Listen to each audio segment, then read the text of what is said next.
Section 1. The darkness beneath the laugh track. There is something about the late hours that makes certain stories hit differently. When the room is quiet and the rest of the world has gone to sleep, when the only light is the soft glow of a screen, your mind opens up in ways it doesn't during the noise of the day. Stories settle deeper. Details you might have shrugged past during a casual watch become something you actually sit with. You notice things. The architecture of a scene becomes more visible when the usual distractions aren't competing for your attention. That's exactly the kind of space we're going to live in tonight. The quiet one. The one that lets things breathe. Family Guy has been on television since January of 1999. That's over 25 years of one family, one fictional Rhode Island town, one universe of characters that has quietly grown into one of the most expansive and genuinely strange fictional worlds in the history of American animation. On the surface, it presents itself as harmless enough a show about a clumsy, overweight father, a patient wife who somehow holds everything together, 3 children at various stages of their own chaos, a baby who is secretly an evil genius, and a talking dog who drinks martinis and reads books. When you describe it that way, it sounds like something you could put on in the background at any family gathering, and nobody would flinch. But if you have been watching this show for any real stretch of time, if you've followed it from its early seasons through its long middle period and into the episodes it's still producing, you already know that the surface description only tells a portion of the story. Maybe less than half. Because beneath the familiar animated aesthetic, beneath the laugh track and the pop culture references and the theme song that everyone knows, there is something genuinely strange happening in Family Guy. Something that goes well beyond ordinary cartoon absurdity. There are storylines in this show that linger in ways that comedy isn't supposed to linger. There are character arcs that, when you slow down enough to examine them properly, reveal something quietly unsettling about the world the show has constructed. There are moments so genuinely dark that it almost feels like the writers dared themselves to see how far they could go and then kept going anyway, past the point where the jokes stopped being sufficient insulation for what was underneath it. Tonight we're going to walk through those stories together, slowly, with the kind of attention they were never really designed to receive, because they were always wrapped in enough comedy to make careful attention feel unnecessary. This is not a countdown of shock moments, and it's not a highlight reel of the show's most outrageous jokes for reaction purposes. What we're doing is something more deliberate. We're going to take the most genuinely disturbing threads in Family Guy's long history and hold them up to the light. We're going to look at what they're actually about when you strip away the animation and the punchlines and the familiar voices. Because when you do that, when you step back from the jokes and look at the architecture beneath them, some of these storylines become genuinely remarkable in how dark they go. Family Guy was born from the imagination of Seth MacFarlane, a young animator and writer who had studied at the Rhode Island School of Design and worked on productions at Hanna-Barbera before pitching what would become this show. The earliest roots of the Griffin family can be traced to 2 short animated films MacFarlane made in the late 90s, The Life of Larry and Larry and Steve, featuring a man and his dog whose dynamic would later evolve into Peter and Brian Griffin. MacFarlane pitched a 15-minute pilot to Fox in May of 1998. They greenlit it. And on the 31st of January, 1999, right after Super Bowl 33, the show premiered to approximately 22 million viewers, one of the best cold launch audiences in animation history. From that very first episode, the show had a quality that made it different from other animated comedies working in the same general space. It was willing to go to places that felt genuinely uncomfortable. Not just edgy for shock purposes, but willing to explore genuine darkness with a kind of weird sincerity that occasionally caught you completely off guard. The baby wanted to kill his mother, and that wasn't a throwaway joke. It was the foundational premise of an entire character. The family dog could discuss Proust and also clearly had a drinking problem. The father was capable of moments of genuine cruelty toward his own children that the show dressed as comedy but never quite fully obscured. That uncomfortable quality was always there. Even in the early seasons that fans most fondly remember, the seasons before cancellation, the 3 seasons that critics and longtime viewers treat as the gold standard, there was something lurking just beneath the warmth of it all. As the show has continued through more than 2 decades and more than 20 seasons, that darker quality has deepened, expanded, and in some cases become the dominant feature of certain storylines entirely. The show has tackled domestic violence, suicidal ideation, child endangerment, sustained psychological abuse, existential despair, and death in ways that range from strangely thoughtful to genuinely disturbing, and sometimes in the same episode, both of those things simultaneously. Those are the stories we're going to spend tonight with. So find a comfortable position. Let the room settle around you. We're going to take this slowly, one storyline at a time, going deep into each one rather than skimming the surface. Before we move forward, drop a comment and let me know where you're watching from tonight and what time it is for you. There's something I always find genuinely fascinating about knowing someone in a completely different corner of the world is sitting with the same stories at the same moment. And if you haven't subscribed yet, please do. It genuinely helps more than you'd think, and this community is something I want to keep building for a long time. Now, let's begin. Number Section 2. The Mind of the Evil Genius Baby Stewie. Griffin's Darkest Moments. When Family Guy first aired in January of 1999, there was nothing quite like Stewie Griffin anywhere on television. Nothing that worked quite the same way, occupied quite the same conceptual space, or generated quite the same mixture of amusement and mild unease. He was on paper a 1-year-old infant. He wore a red onesie and a diaper. He had a perfectly round football-shaped head and small blue eyes that were rarely fully open. He sat in a high chair and was fed baby food. He occasionally had his diaper changed in the conventional way that all babies require. Everything about his physical existence was the picture of ordinary infancy, the visual vocabulary of nursery rooms and pediatric checkups, and those soft plastic spoons parents use for the first solid foods. But the moment he opened his mouth, that picture shattered completely. Stewie Griffin spoke with a crisp, precise, utterly authoritative British accent, the kind that suggested not just intelligence but a very specific breed of theatrical menace. He didn't babble. He didn't coo.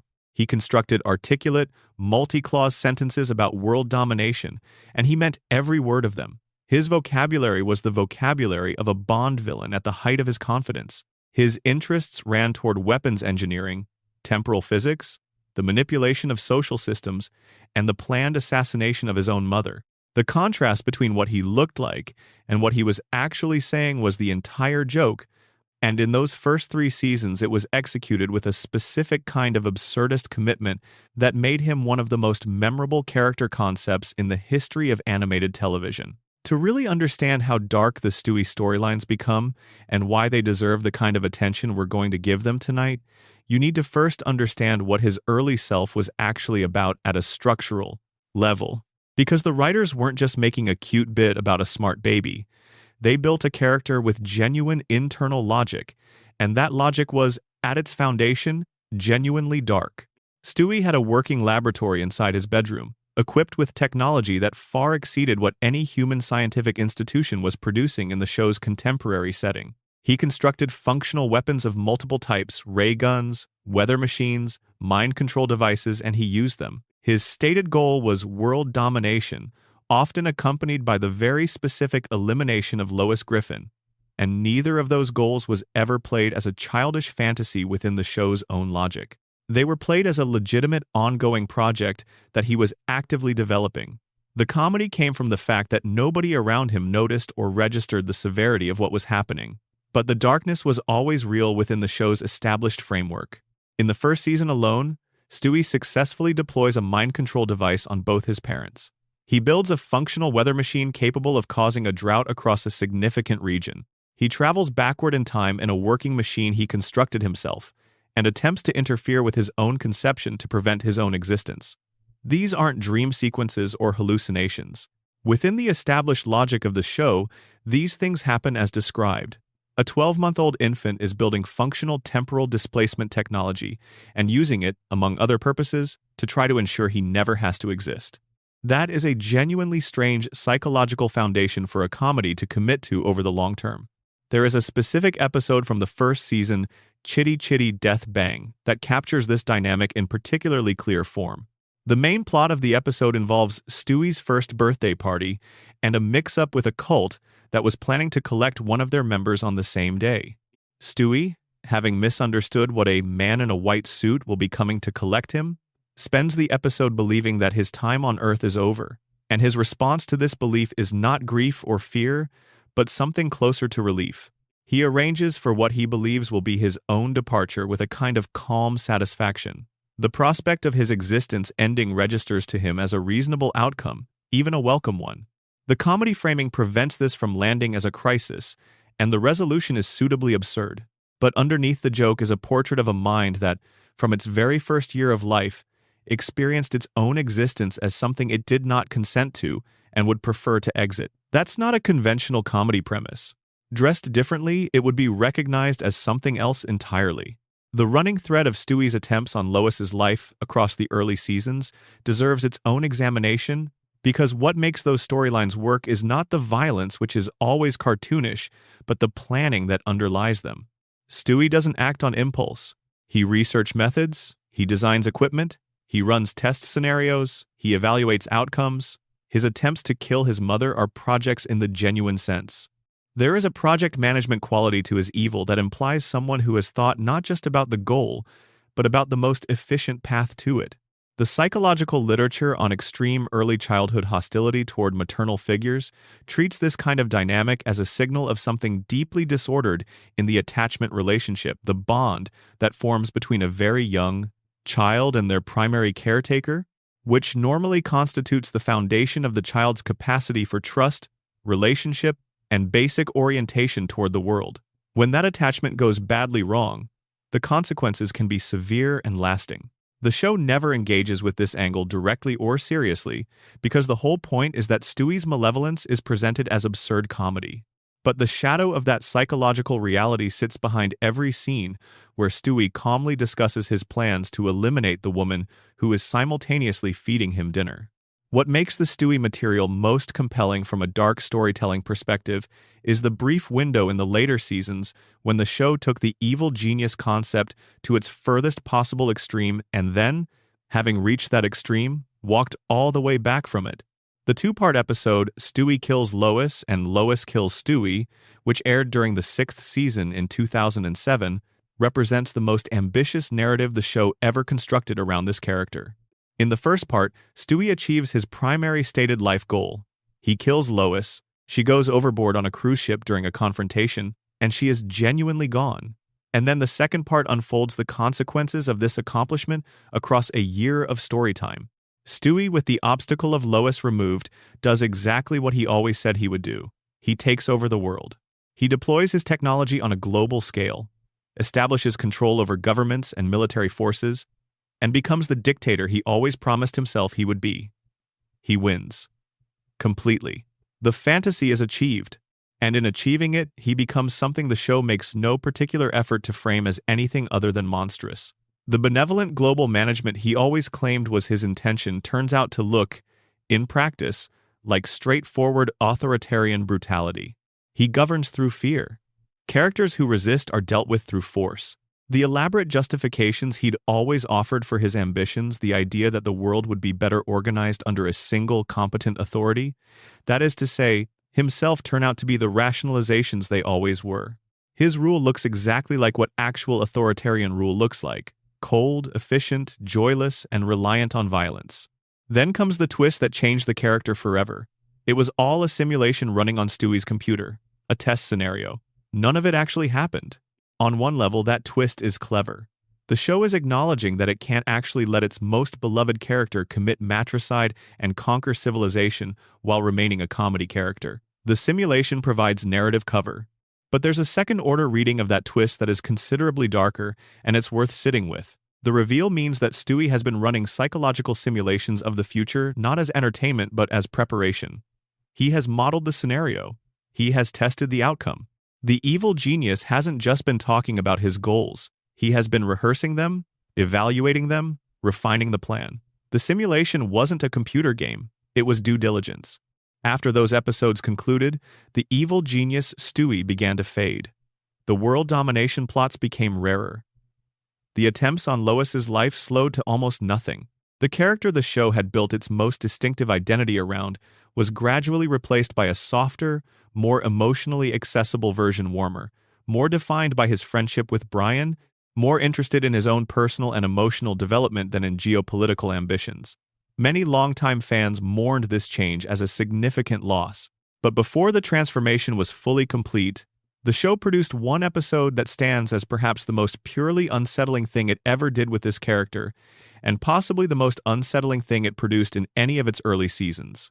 The Hand That Rocks the Wheelchair from Season 9 is the episode where Stewie accidentally creates an evil clone of himself while working on a machine intended to give him a slight personality adjustment. The clone, generally called Evil Stewie in the fan community, is, in effect, the original Stewie taken to its furthest possible conclusion. Stripped of even the occasional warmth and humor that made the original character watchable. Stripped of the social awareness that kept the original Stewie somewhat tethered to the world around him. Left as nothing but pure malice operating in a small body with no friction, no hesitation, and no moral architecture of any kind. Evil Stewie is genuinely disturbing in ways that go beyond the usual register of the show's darkness. He cuts a woman in half with a sword within moments of his first encounter with the outside world, not as a plan, not as a calculated act, but as a spontaneous response to finding her in his way. He mutilates Brian and uses the severed tail as a prop to torment the original Stewie. He moves through the world with an efficiency and a purposefulness that make every scene with him feel genuinely threatening rather than funny. The episode ends with the original Stewie apparently safely restored, the clone apparently contained. But then the very last shot, Stewie turns to look directly at the camera, and his eyes have turned yellow and cat-like. The original has not been entirely restored. Something of what the clone was has entered or revealed itself in the original. That final image is the episode's darkest moment, and the show barely pauses on it before the credits roll. It's the suggestion that Evil Stewie wasn't something created, he was something uncovered. That the original Stewie, beneath all the humor and the gradual warmth, contained that thing all along. That what the machine created wasn't a separate being but a version of what was already there, given permission to act without restraint. There's also the later season thread of Stewie's relationship with his own mortality and meaning that runs through multiple episodes. In Mom's the Word and adjacent storylines, Stewie confronts the void, the genuine existential question of what any life means in a universe that appears to operate without obvious purpose or reward. The show handles this material with less care than its best episodes, but the subject itself is real. A genuinely intelligent mind, even a cartoon mind, confronting meaninglessness without the accumulated experience and psychological resources that adults develop over decades to manage that confrontation. The comedy here is genuinely uncomfortable because it's built on something foundational, the realization, arriving too early and without protection, that the world does not contain any inherent guarantee of meaning. The episode Road to the Multiverse from Season 8 takes Stewie and Brian through alternate versions of their universe using Stewie's time travel technology, and several of those alternate versions are not played for comedy at all. The most discussed is the Disney animated version of the world, a universe that operates according to the aesthetic and emotional logic of classic Disney films, where everything is clean and bright and slightly too perfect, where characters move in choreographed arcs through saturated color palettes, where the atmosphere of manufactured warmth is so complete that it starts to feel like something applied rather than genuine. There's a version of that world where all the brightness is a performance, a coating over something that has been deliberately never examined. The episode plays it for laughs, mostly, but the unsettling quality of that universe when it lands is genuinely unsettling. Underneath all the comedy, underneath all the catchphrases and the merchandise and the cultural presence of those lines everybody knows, Stewie Griffin is a character who was built around genuine darkness. The darkness of a mind that developed entirely outside the boundaries of normal psychological development, that looked at the world from its very first moments and found it wanting, that spent its early existence actively engineering a better one through force and intelligence and the application of technology no infant should possess. The show never fully committed to that darkness, it softened it, walked it back, transformed the character into something more accessible. But the original darkness was always there, available to be seen by anyone patient enough to sit with it. And in some of those early moments in the planning, in the simulation, in the yellow eyes at the episode's end, it still is. Number, Section 3. The Meg Griffin Files, a decade of quiet horror. There are stories in fiction that disturb you through sudden violence or graphic imagery. You see something shocking and your nervous system reacts before your conscious mind has processed what happened. That kind of darkness is easy to identify because it has a distinct shape, a specific moment, a before and after. Then there is a different kind of darkness. One that works slowly, across time, through accumulation. One that doesn't shock you in any single moment but instead builds, episode by episode, in increments small enough to rationalize individually, until you step back and realize that something genuinely terrible has been happening right in front of you for years. That's the kind of darkness that surrounds Meg Griffin, and it's the kind that deserves the most careful attention because it's the kind that most closely resembles how certain terrible things operate in the real world. Meg was introduced in the very first episode of Family Guy as the oldest child of Peter and Lois Griffin. She was 16 years old. She attended James Woods Regional High School. She was, by every available metric, a normal teenager, unspectacular in the context of her extraordinary household, a little insecure about her social standing, navigating the ordinary awkwardness of adolescence in a family that was admittedly more chaotic than most. She had occasional friends. She had romantic interests that never quite worked out. She played the French horn at some point. She was the least remarkable person in a house full of remarkably extreme personalities, and that was entirely the joke, the contrast between her normalcy and everyone else's strangeness. In those first 3 seasons, the treatment of Meg was gentle enough to feel almost sweet.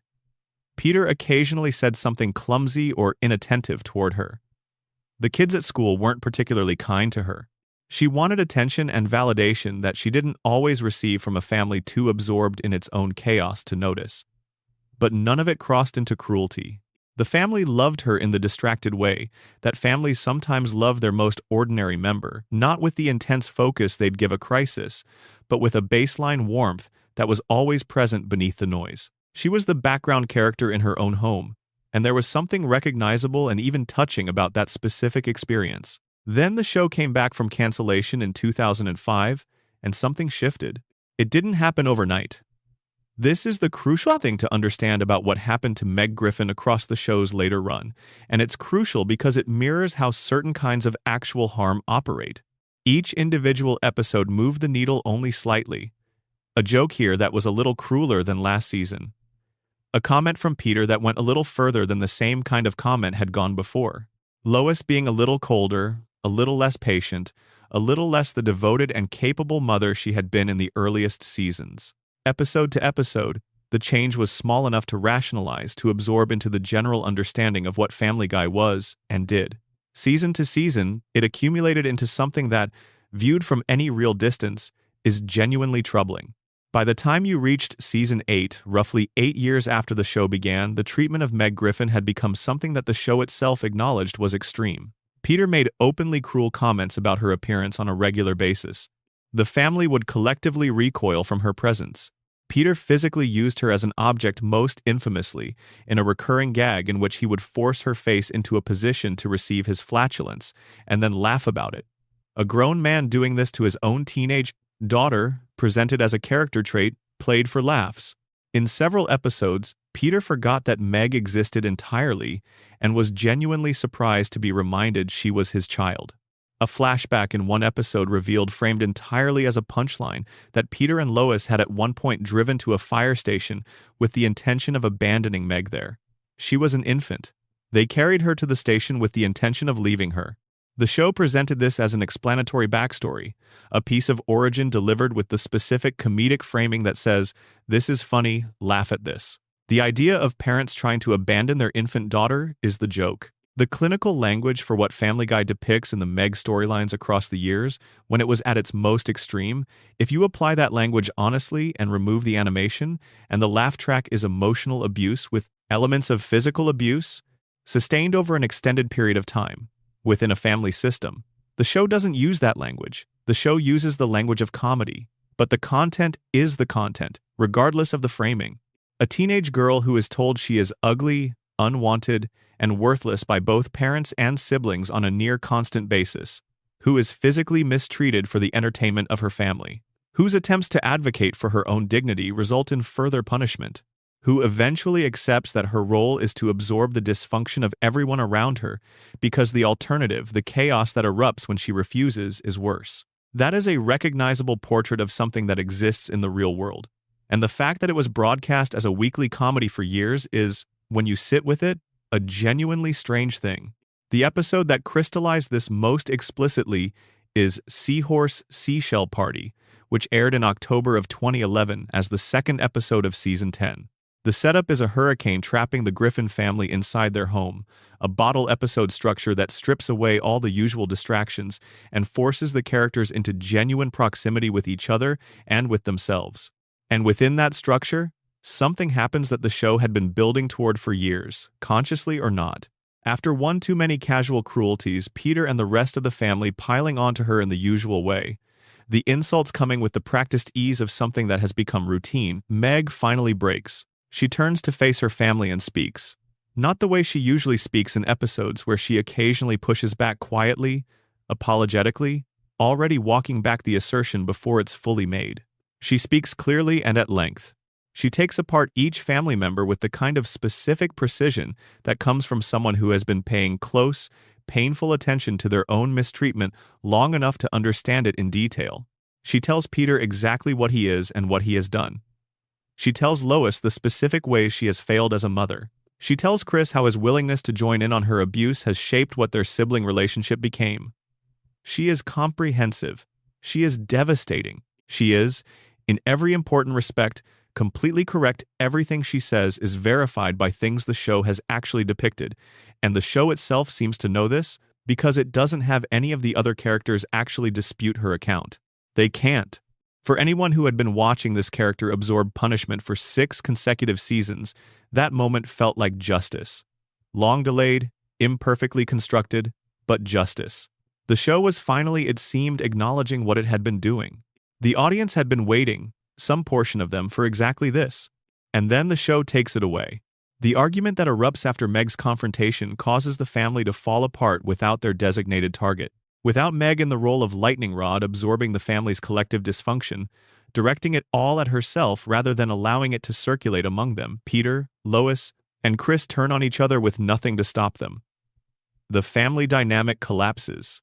And then Brian, the supposed voice of reason, the character who exists in the show as its moral compass, the one who is supposed to say the true thing when no one else will, explains to Meg that this is her function in the family, that the family needs her to play this role, that by absorbing everything, she is performing a vital structural service. Meg goes back upstairs. She apologizes to her family for having confronted them. She accepts her position. The episode ends there, status quo fully restored. The message of that ending is worth sitting with for some time, because it is among the most disturbing messages ever delivered by a mainstream animated comedy series, delivered not through shock or graphic content but through the calm, apparently sincere presentation of a specific moral position. The message is, if you are being abused, and your abuse is serving the psychological needs of the people abusing you, you should accept that role. Disrupting the system, even a deeply harmful one, is selfish. The victim exists to serve the structural needs of her abusers. The punching bag's purpose is to be punched, because without that, the dynamic has no safe outlet. This is, as it happens, a psychologically recognizable phenomenon in actual abusive family systems. The scapegoat role, in which one member of a dysfunctional family absorbs all the projected shame and hostility of the other members, serving as a pressure valve that keeps the system from collapsing, is well documented in family system psychology. It has real consequences for real people who spend years in that position. The experience of being the family scapegoat produces specific, lasting effects on the person who carries it. Family therapists encounter this dynamic regularly. The show had, apparently somewhat accidentally, described something psychologically real about how abusive family systems sustain themselves, and then endorsed it as the correct outcome, for the sake of maintaining the joke structure that the show had built around this character. Critics noticed. The AV Club's review gave the episode a D+ and described the ending as undercutting any emotional reaction Meg's confrontation had built, noting that the show had essentially written its own mythology to justify how horribly it treated Meg as a structural necessity. Fan reaction was split between those who valued the Meg confrontation scene as a long overdue acknowledgement and those who were deeply frustrated by what the ending did to it. What makes the entire Meg arc even harder to fully reckon with is the evidence, scattered throughout the later seasons, that the show knew how to write this character well when it chose to. There are episodes in the later run that treat Meg as a fully realized person with genuine interior life, and in those episodes, she is frequently the most compelling character on screen. The Simpsons crossover episode from season 13 gives her a storyline with Lisa Simpson that is built on mutual recognition, two intelligent, sensitive people in families that don't always honor those qualities, finding each other across the fictional divide between two shows. Lisa tells Meg she has worth, that her sensitivity is a gift rather than a vulnerability. The episode even discovers a genuine talent for Meg that the show had never bothered to explore before. It is warm and earned and moving. Then the next episode arrives, and the saxophone doesn't come up again.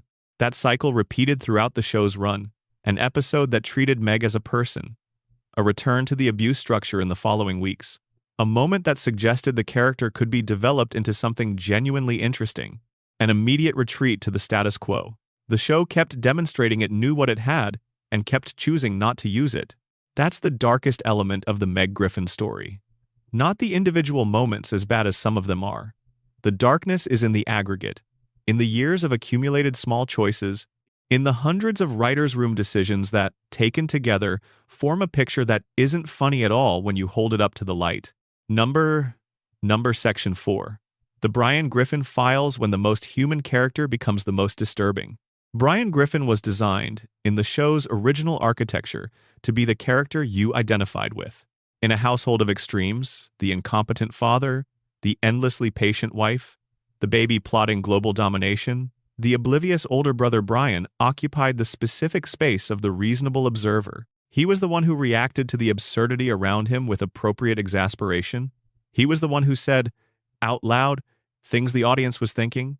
He walked upright and spoke clearly and held opinions and had aesthetic preferences and read actual books and had thoughts about those books. He was a dog, technically, but the show rarely made that feel particularly significant. What he was in practice was the most fully human character on the show, the one who seemed to actually be experiencing his life rather than simply existing in it. And what happens to Brian Griffin across the show's long run is, in its own quiet way, one of the most unsettling character trajectories in the history of animated television. Not because of any single dramatic moment, though some of those are genuinely dark, but because of the slow, comprehensive, apparently deliberate dismantling of everything that made the character worth watching. In the first 3 seasons, Brian is a genuinely complex portrait of a particular kind of person, a type that most audiences would recognize from their own lives. Intelligent and well-read, capable of genuine kindness and real insight, loyal to the people he cares about in ways that sometimes cost him.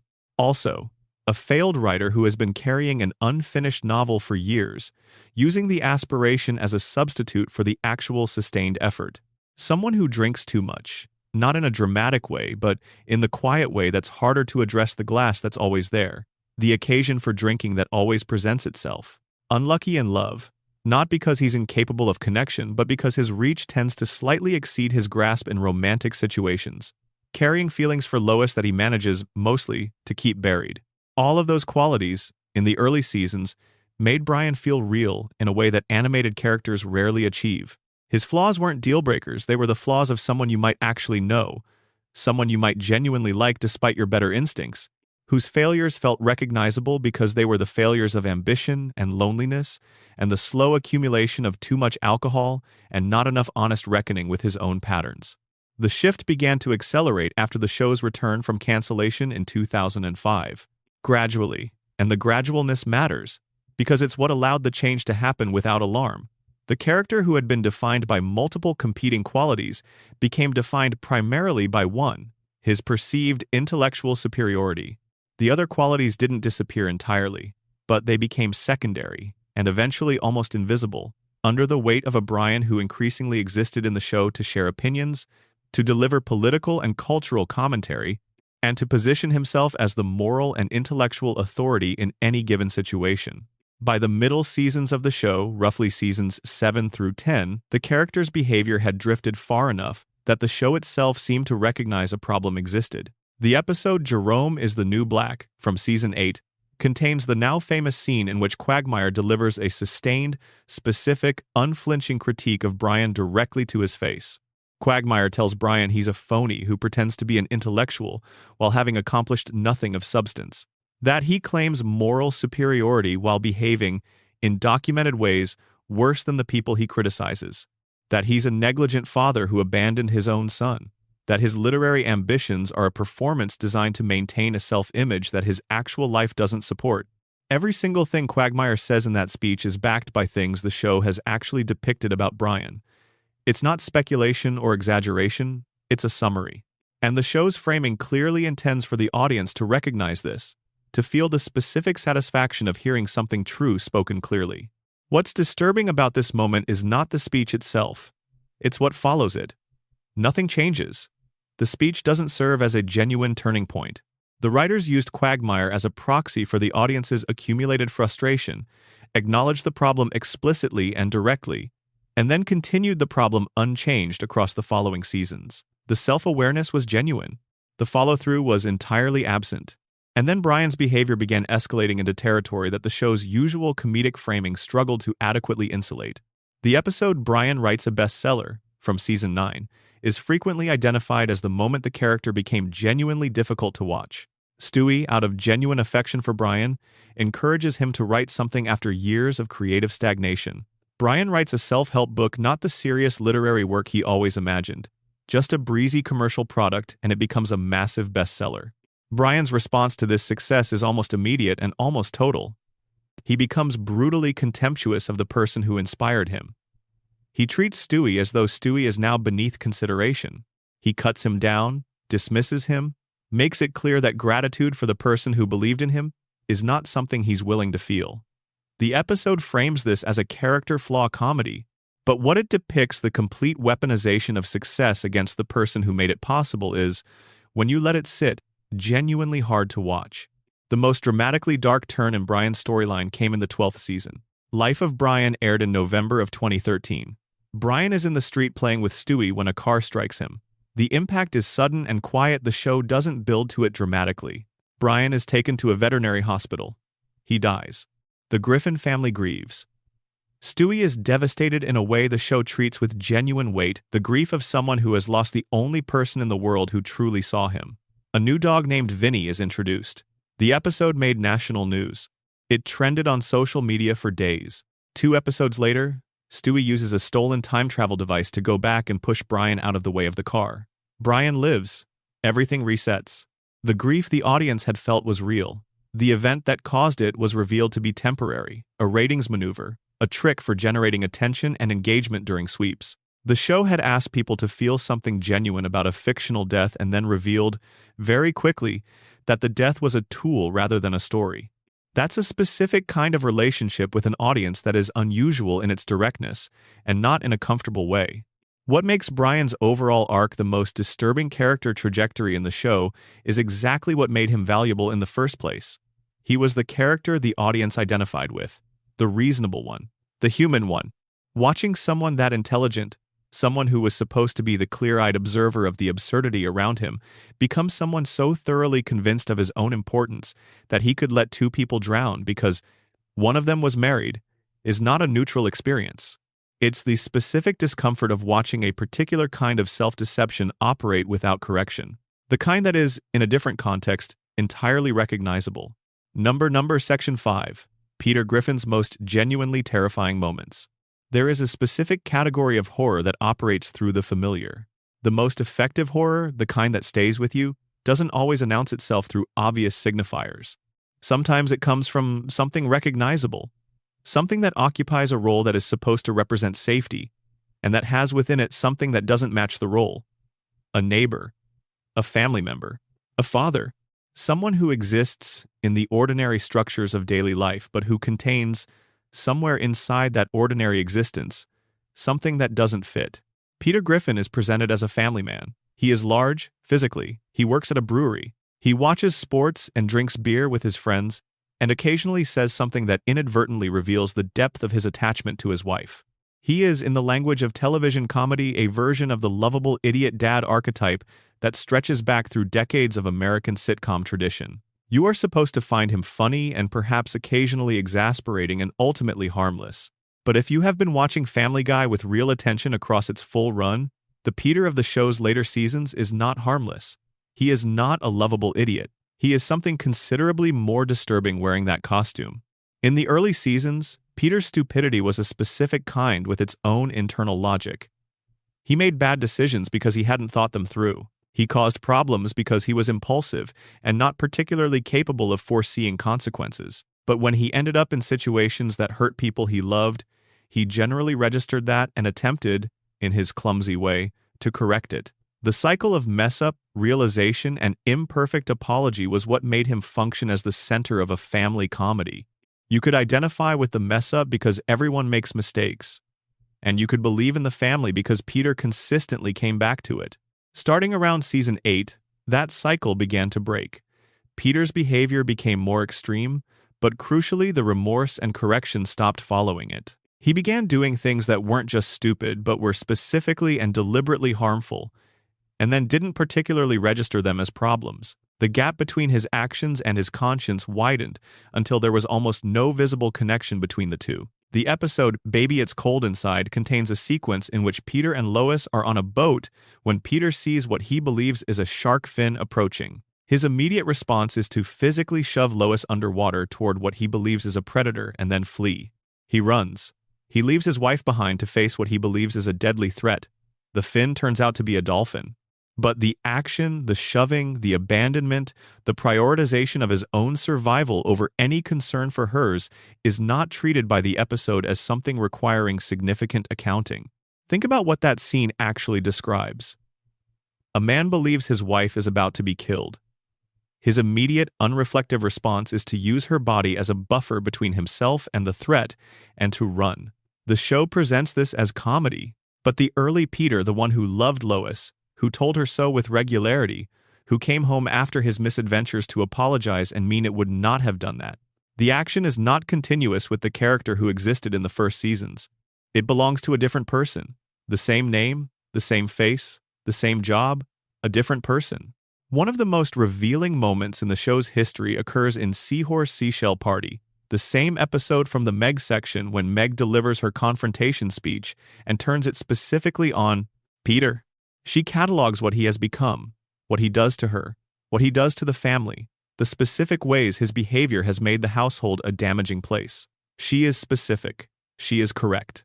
And Peter's response, he laughs. He finds it amusing. There is no flicker of recognition, no trace of the feeling that she might be describing something real, no residual conscience that is moved by what his daughter is telling him. The early Peter would have been hurt by those words. He might not have had the capacity to fully understand the critique because he was never sharp enough for deep self-reflection. But he would have felt something. He would have registered that the person speaking was in distress and that he might be connected to that distress. The later Peter feels nothing because feeling something would require a connection between his actions and their consequences that simply doesn't exist in him anymore. The treatment of Joe Swanson also tells this story in miniature. When Joe was introduced in the first season, he was the cool new neighbor, a capable, respected, physically powerful man who happened to use a wheelchair. Peter was jealous of Joe's popularity and competence. That jealousy was the source of the episode's comedy, Peter wanting to be as admired as his new neighbor. Over the course of the show's run, that dynamic inverted completely. Joe went from being the person Peter admired to being the person Peter mocked most freely. His disability, the same disability that once made Peter feel inadequate by comparison, became a regular source of humor. His wife's dissatisfaction with him became a recurring plot thread. His friends mocked him rather than supporting him. The man who was once jealous of his friend's success became the man who kicked that friend while he was down. That inversion, tracked across the show's full run, is a precise record of who Peter became. Number. Section 6. The Vault. An episode that went somewhere real. Brian and Stewie is the 17th episode of the 8th season of Family Guy. It aired on the 2nd of May 2010. Written by Gary Janetti, directed by Dominic Bianchi, produced as the show's 150th episode milestone. It runs approximately 30 minutes. It contains no cutaway gags, the show's signature structural move, completely absent. No subplot, one location throughout. No music, no other characters. It is the most formally unusual thing Family Guy ever produced, and it is the most genuinely dark. The premise is straightforward. Brian is at the bank, working through his safety deposit box. Stewie is along for the trip. The vault door closes and locks before they can leave. They are trapped for the entire weekend, until the bank reopens on Monday. That is the whole setup. Everything that follows comes from being locked in a room with two characters with no exits available and nowhere to go but toward each other. The opening portion of the episode deals with the physical predicament, with the kind of gross-out comedy that represents Family Guy's most basic comedic register. With no facilities available, when Stewie inevitably has a diaper situation, Brian is faced with a choice between addressing it in the most unpleasant way imaginable or tolerating conditions that become untenable in a confined space. The episode commits to the gross-out premise with a thoroughness that divided its audience sharply. Some found it too much to sit through, others recognized what it was doing structurally, which was stripping both characters of any available dignity before asking them to say things they would never say in the ordinary flow of the show. Because after the physical ordeal settles, after both characters have been reduced to their least presentable selves with nowhere to hide from it, the conversation that happens is something the show had never done before and would not quite do again. Stewie asks about the gun. When Brian opened his safety deposit box at the beginning of the episode, there was a gun inside it, alongside a bottle of good scotch. These items don't belong to any story about adventure or self-defense. They have no obvious narrative function. Stewie noticed them and eventually asks Brian to explain them. And Brian tells him the truth. He keeps the gun in case he ever decides he doesn't want to continue living. The scotch is for a final drink. He has thought about this in enough detail to have made practical arrangements storing the means outside his home, in a location that requires a specific intentional trip to access, so that an act of despair in a bad moment would require deliberate follow-through rather than being available in the immediate environment. The care and the planning in that arrangement, when you consider it fully, are as disturbing as the arrangement itself. What Brian says about his state of mind in this conversation is not deflected with humor. It isn't treated as a setup for a joke or a catalyst for a comedic situation. It is allowed to sit in the air without a punchline. He describes a life that has failed to accumulate into anything that justifies its continuation. The novel that has been unfinished for years. The relationships that have not held. The intelligence he believed he possessed applied across his adult life, producing no outcome that he can look at with any satisfaction. He is a highly capable person who has not become anything he wanted to become, and the weight of that has been pressing on him long enough that he has made contingency plans for it. Stewie's response to this is one of the most quietly extraordinary moments the show produced across its entire run. He doesn't deflect, he doesn't minimize. He tells Brian with a directness that is unusual for this character, who normally communicates through wit and irony, that if Brian were gone, Stewie's life would be different in a way that would matter. That Brian is the only person in Stewie's world who truly perceives him. That the relationship between them, for all its difficulty and competition and occasional cruelty, is the most significant relationship in his life. And that this means Brian's continued existence is not without consequence. It's a deeply human exchange delivered by a cartoon baby and a cartoon dog in a primetime comedy. And it lands as something true, something recognizable. The person in your life who seems to have it together, whose surface competence makes it easy to assume they're fundamentally fine, being more fragile underneath than anyone around them understood. The unlikely relationship, the one that doesn't look like much from the outside, that wouldn't be your first guess when thinking about what sustains someone being the thing that actually holds. The episode ends quietly. The vault opens on Monday. Brian carries a sleeping Stewie out. Nothing has been resolved in the conventional narrative sense. Brian still has the gun. The darkness he described hasn't been fixed by the conversation. But something was said aloud that had been private, and the act of saying it, of having it received by someone who cared enough to hear it, represents a shift. A small one, but a real one. Critics responded to this episode in terms unusual for Family Guy reviews. Adam Rosenberg of MTV called it a thoughtful and mature discussion of what love means alongside depression. The AV Club noted the episode's captured quality two characters forced by physical circumstance into a conversation neither would have initiated by choice. Ken Tucker of Entertainment Weekly found it more sentimental than he preferred, while acknowledging its ambition. What makes Brian and Stewie the single darkest thing Family Guy ever produced is not any specific moment, but the episode's relationship to honesty. The show that built its entire identity on deflection and distraction, and the strategic deployment of jokes to avoid dwelling on anything real, chose, in this episode, not to deflect. It let the camera sit in the room. It let the characters tell the truth. The darkness in this episode is the darkness of genuine psychological reality, asking to be taken seriously and earning that. Number. Section 7. The Road to the North Pole: Christmas as Horror. Every culture maintains its sacred holidays, the times of year when certain things are supposed to be true about the world. Warmth, generosity, the fundamental decency of people when they choose to act on it. The magic of things that shouldn't be possible anyway somehow being possible. Road to the North Pole, Season 9, Episode 7, aired the 12th of December 2010, is a Family Guy Christmas special. It is also, depending on your state of mind when you encounter it, one of the most psychologically disturbing holiday narratives ever produced in the medium of animation. The setup begins simply enough.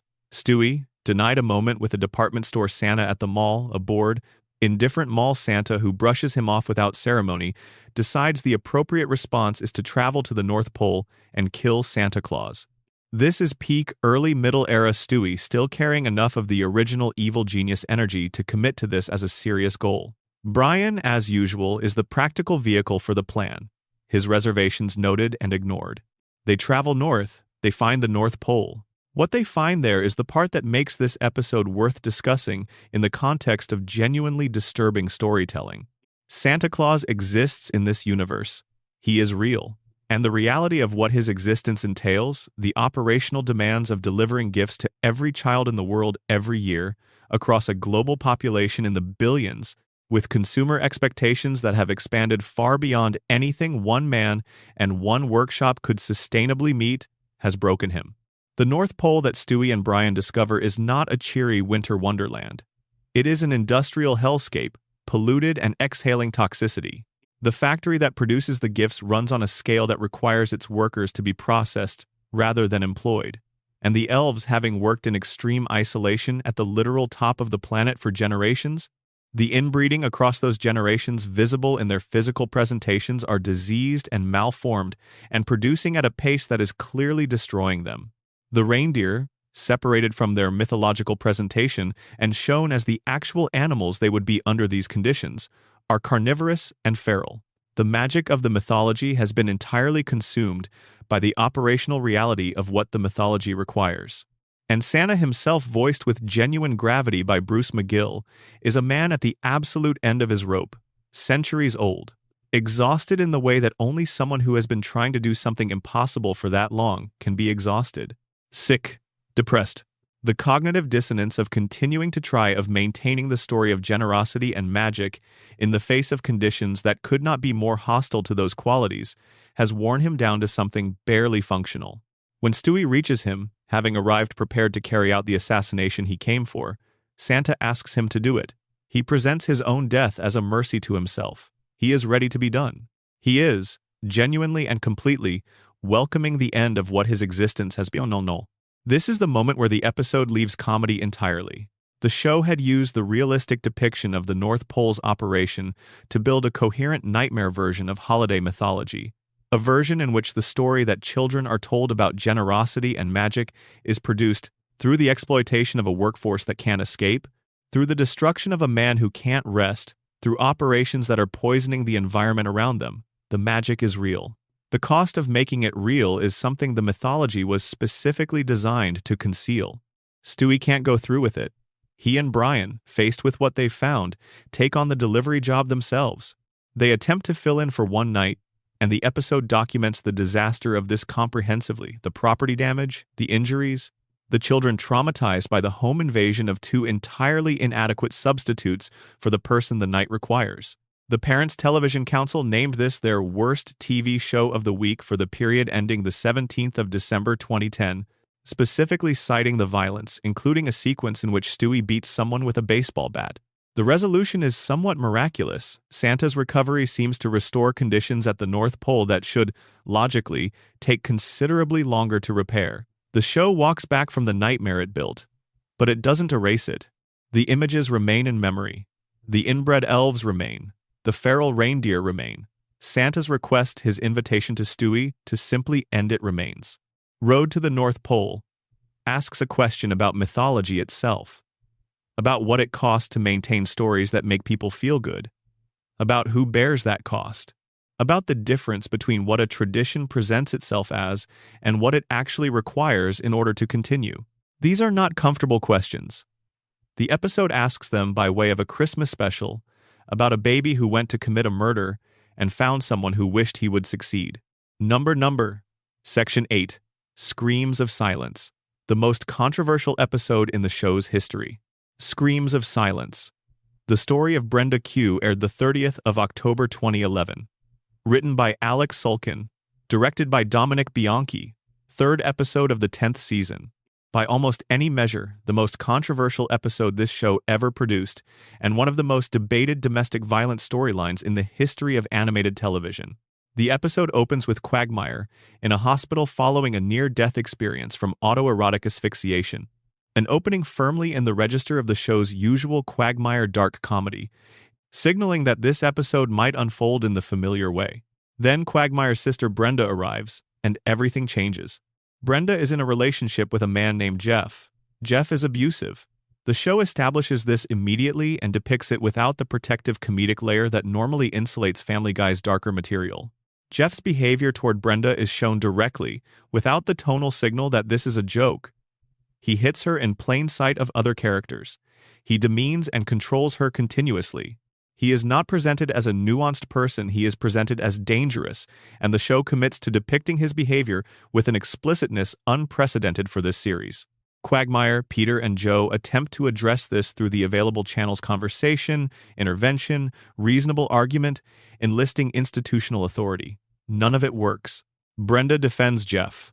She minimizes the severity of his behavior, attributes it to stress, believes in the promise that things will change. The episode depicts this dynamic with enough accuracy that domestic violence advocates found it genuinely upsetting, not because it was wrong about how these dynamics operate, but because it was showing something real within a comedy framework that didn't have adequate tools to handle what it was depicting. Joe explains that police cannot arrest Jeff without Brenda filing a formal complaint. The show presents this as a legal constraint that ties their hands. This detail is, for the record, not accurate to Rhode Island law, which mandates police response in domestic assault cases based on probable cause rather than requiring victim cooperation.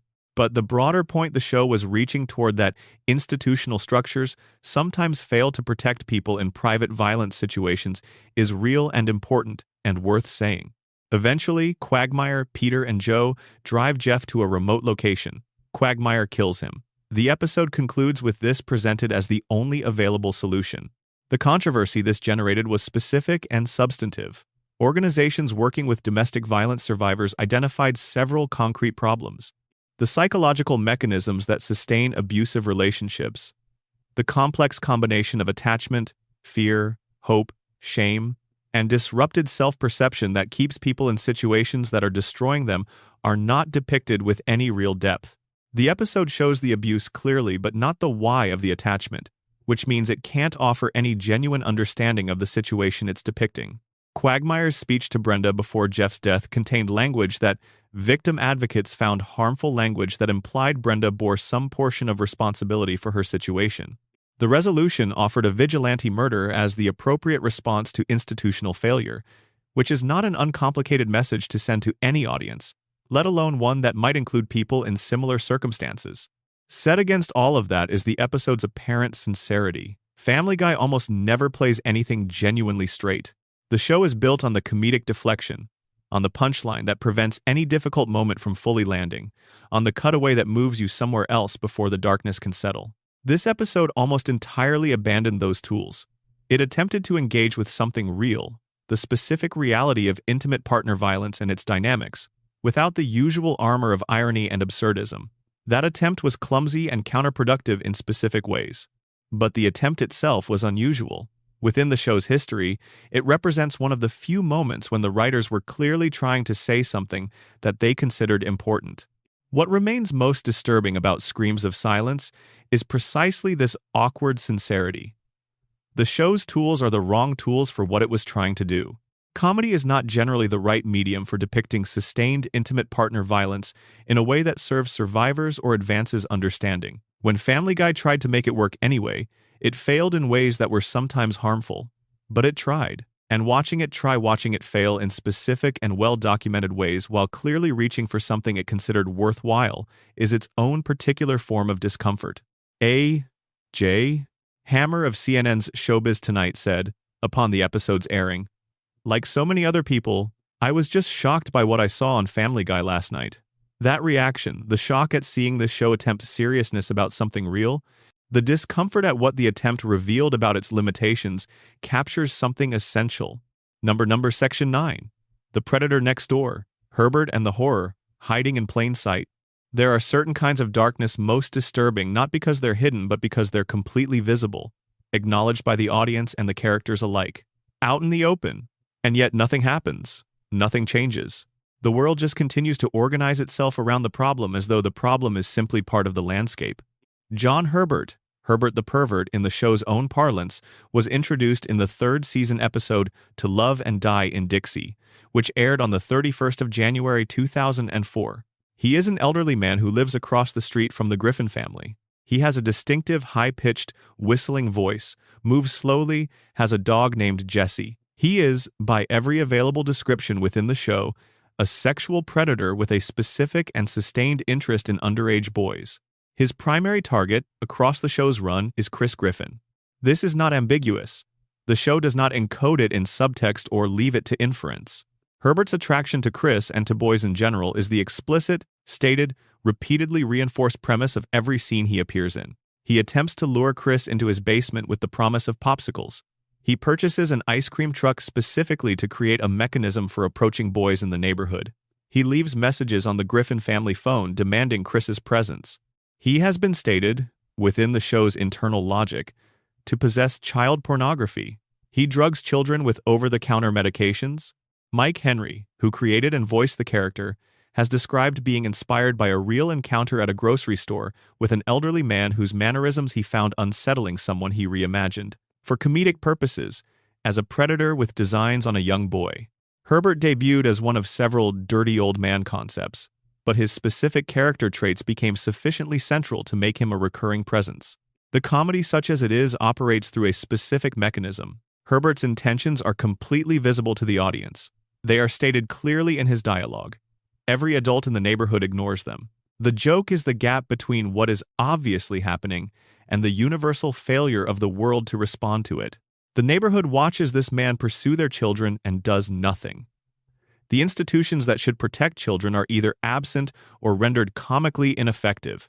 The season 17 episode Con Eris is the one most consistently cited as the moment the Herbert material crossed from uncomfortable to something harder to sit with. Herbert loses interest in Chris when he temporarily mistakes Peter for a teenager. Peter, flattered by the attention, responds to it positively. Chris becomes jealous that his father has displaced him as the focus of Herbert's interest. Chris and Peter compete for Herbert's affection. Let that sit for a moment. A father and his teenage son competing for the attentions of an elderly pedophile who has been openly pursuing the son for years. The episode frames this as a family rivalry comedy.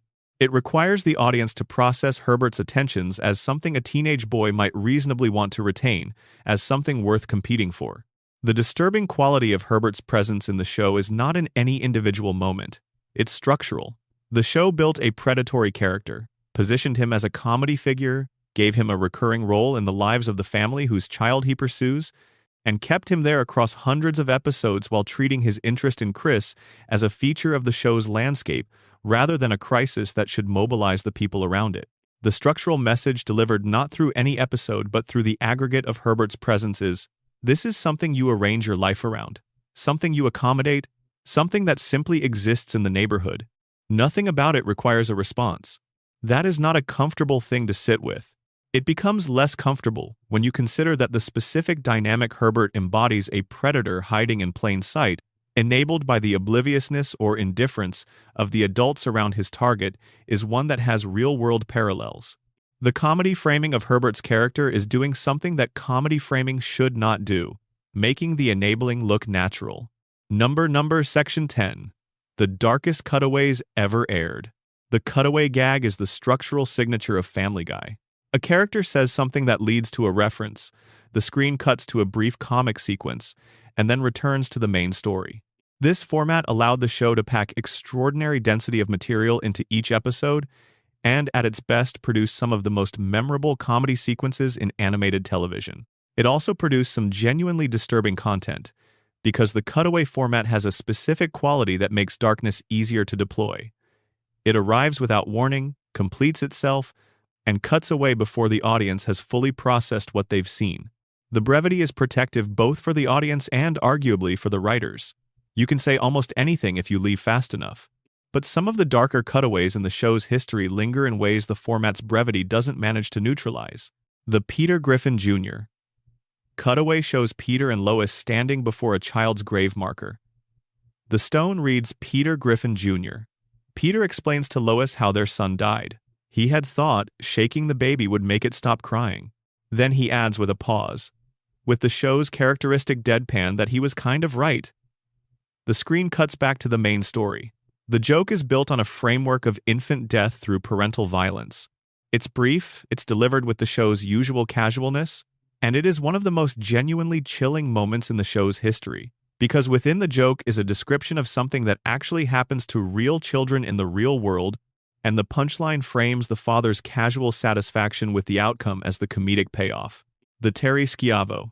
The musical Cutaway places elementary school children in a musical production about the Terry Schiavo right to die case, the Florida legal situation that was a major political flashpoint in 2005. Children perform, in song, material about a woman in a persistent vegetative state. The choice to use child performers is what gives this cutaway its specific texture of wrongness. There is something about the innocence of the performers set against the bleakness of the content that the show weaponizes deliberately, and that the animation medium makes particularly stark. The cutaway involving Peter driving through the Boston Marathon from the season 11 episode Turban Cowboy has a complicated history beyond its content. The cutaway depicts Peter hitting marathon runners with his car. The episode aired in March of 2013. The Boston Marathon bombing occurred the following month, in April. Fox pulled the episode from broadcast and streaming platforms in response to the real event. The proximity of the joke to the reality it unintentionally paralleled is a reminder of how close the show's comedy darkness sometimes sat to the actual darkness it was using as material. The deleted cutaway that was reinstated for DVD release involving Quagmire and the Simpsons family is documented in multiple sources and was explicitly refused for broadcast by Fox.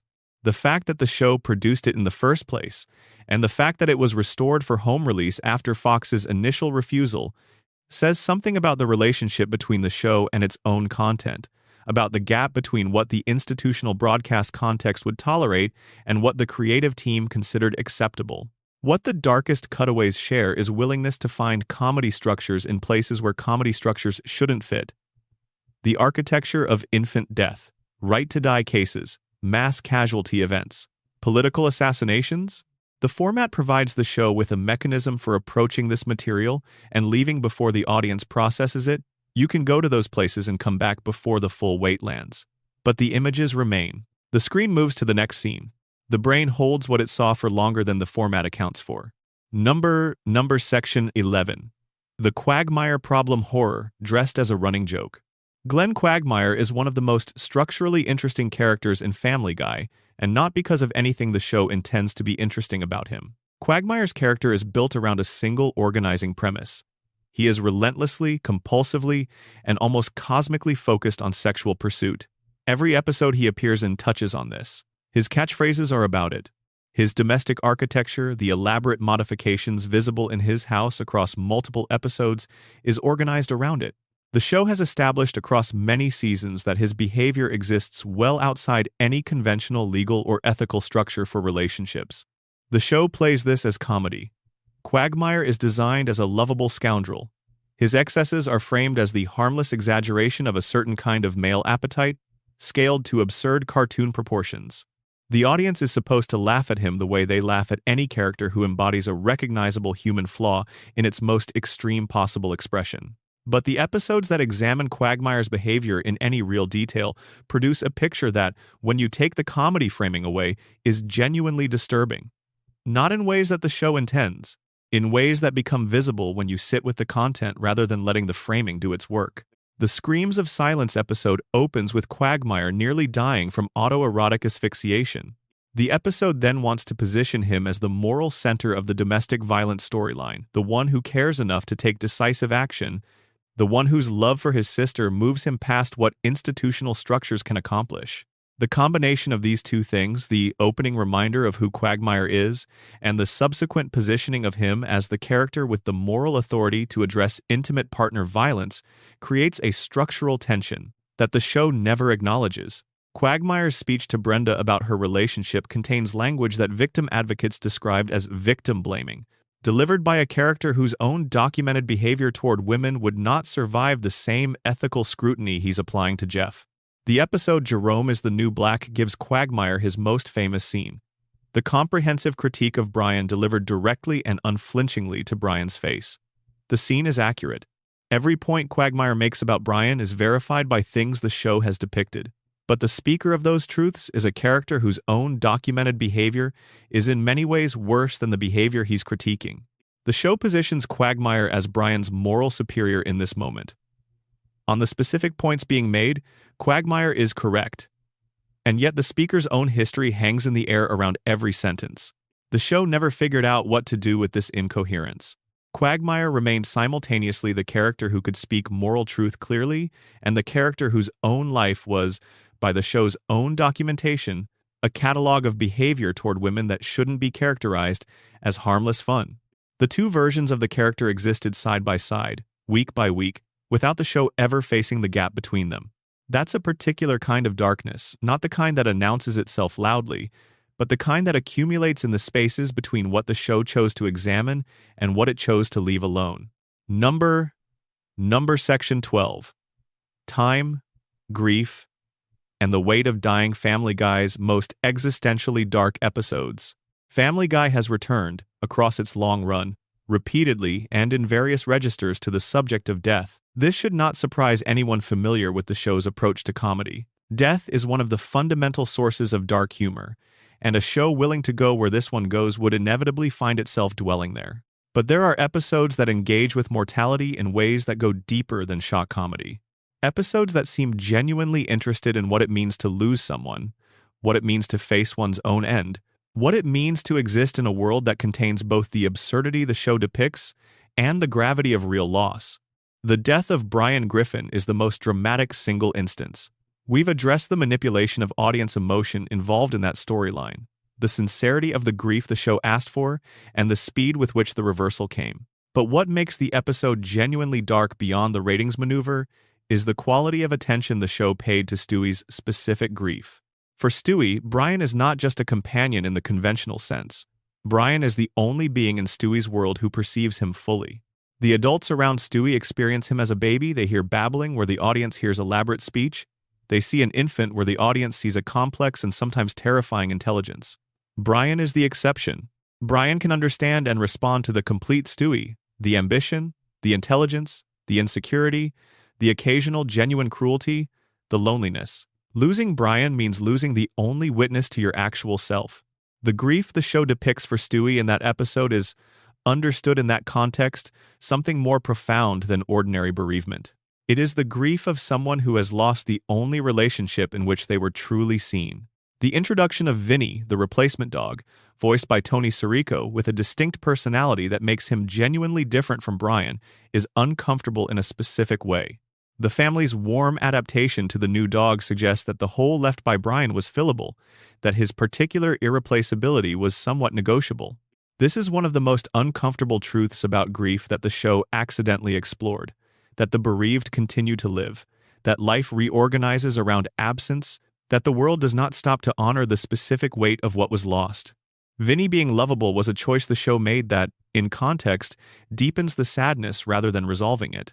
Coma Guy, from the later seasons, takes Peter through a near-death experience where he dreams of departed characters, people who have died across the show's long run, who invite him to cross over. The episode plays largely for comedy, with Peter refusing the afterlife because it has no Wi-Fi.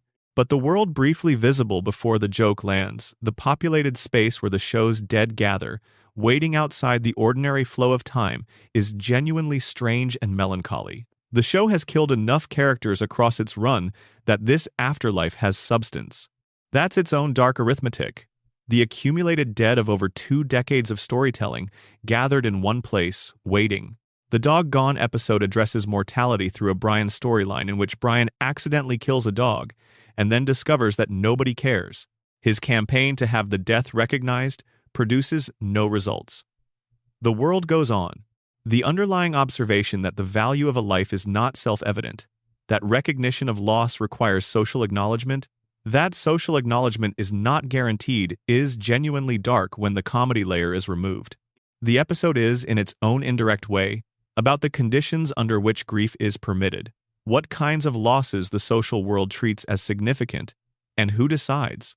What Family Guy's best death and grief episodes understand, even when they're partially failing at it, is that the show's universe is not consequence-free. Characters have died and stayed dead, in some cases. Relationships have ended in ways not repaired. Time has passed in ways that accumulate. The show's default setting is the reset button, the return to status quo, but mortality, when the show genuinely engages with it, resists the reset in ways that other plot elements don't. Death doesn't reset. The absence continues, whether or not the show chooses to acknowledge it, and the gap between the show's acknowledgement and the reality it has established is where some of the most genuine darkness lives. Number. Section 13. The Architecture of a Disturbing Universe. What Quahog actually is. There is a reading of Family Guy that most viewers never consciously engage with, but that becomes available the moment you start asking certain simple questions about the world the show has built. The town where the Griffin family lives presents all the signifiers of ordinary American suburban life. Houses with yards and porches, a neighborhood bar with a pool table and familiar faces, a church where the family occasionally attends, a school district where the children grow but never age, a police department with a recognizable face on the force, the furniture of a normal American community, arranged in the expected ways. But if you construct a comprehensive picture of this community from the information the show has provided across more than 2 decades, the image that emerges is something considerably stranger than ordinary American suburbia. It is closer to a place where the social and institutional structures that are supposed to produce safety and accountability have quietly failed, where the mechanisms that should function don't, and where the people living within those failures have adapted to them as though they were simply conditions of existence. Peter Griffin has, across the show's run, caused serious injury on multiple occasions. He has destroyed property at scales that would, in any realistic accounting, result in criminal consequences. He has engaged in behavior toward his children that, in the real world, would trigger mandatory reporting by teachers, school counselors, and pediatric professionals who encounter the Griffin family. The physical cruelty toward Meg that we've documented, the neglect, the psychological harm, these are things that real institutions in real communities are designed to detect and respond to. In Quahog, none of them do. Herbert the pervert has been pursuing Chris Griffin with documented methods for the entirety of the show's run. He is the family's immediate neighbor. Peter and Lois have met him repeatedly. The community is aware of him. The institutions that should protect children from this kind of sustained predatory interest are either absent or made ineffective by narrative convenience. Nothing happens. What this describes, taken together, is a community where nothing sticks and nothing is accountable, where the most extreme behavior produces consequences that dissolve before the next episode, where the mechanisms of community, the social bonds, the institutions, the shared structures of accountability are present in form but absent in function. This is, depending on how you choose to read it, either a convenient fictional device that allows the show to do whatever it wants each week, or a description of something much stranger, a community so thoroughly normalized to dysfunction that it no longer recognizes dysfunction as such, a community that has integrated cruelty and neglect so completely that they register as part of the landscape rather than as things requiring response. The philosopher Hannah Arendt wrote about the banality of evil, the way ordinary people in ordinary institutional structures participate in atrocity, not through dramatic malice but through compliance, indifference, the absence of reflection. Quahog, in its late-season form, is a kind of cartoon model of this concept. The extraordinary harm that occurs within it is not extraordinary within its own logic. It is Tuesday. The community has fully accommodated it. Nobody has left. Nobody has organized against it. Nobody seems to find it remarkable in the way that a realistic community would find it remarkable, because the realistic response would require the show to be doing something very different from what it's doing. This reading is not one the show makes consciously. It's a reading that emerges from taking the accumulated world-building seriously, from asking what the world the show depicts actually looks like when you hold it up to the light. The answer is a place that is genuinely disturbing in ways that no single episode or storyline fully captures, but that the whole of the show's run, taken together, suggests very clearly. Number Section 14. What the show says about darkness and comedy. Before we come to the close of tonight's journey, there is a broader question worth sitting with for a while. Family Guy has spent over 25 years finding comedy in darkness. Some of that comedy worked brilliantly, the early Stewie material, the best of the Brian and Stewie dynamics, certain cutaways that arrived at exactly the right moment and landed with the precision of something genuinely well-crafted. Some of it failed in ways we've discussed at length, and some of it existed in a difficult middle territory, clearly reaching for something real, clearly aware that what it was touching mattered, but not quite in possession of the right tools to handle it properly. Dark comedy has a long and serious tradition. The use of humor to approach material that might be too painful or too threatening to approach directly grief, mortality, violence, loss, the failures of social systems is one of the oldest techniques in storytelling. It creates distance.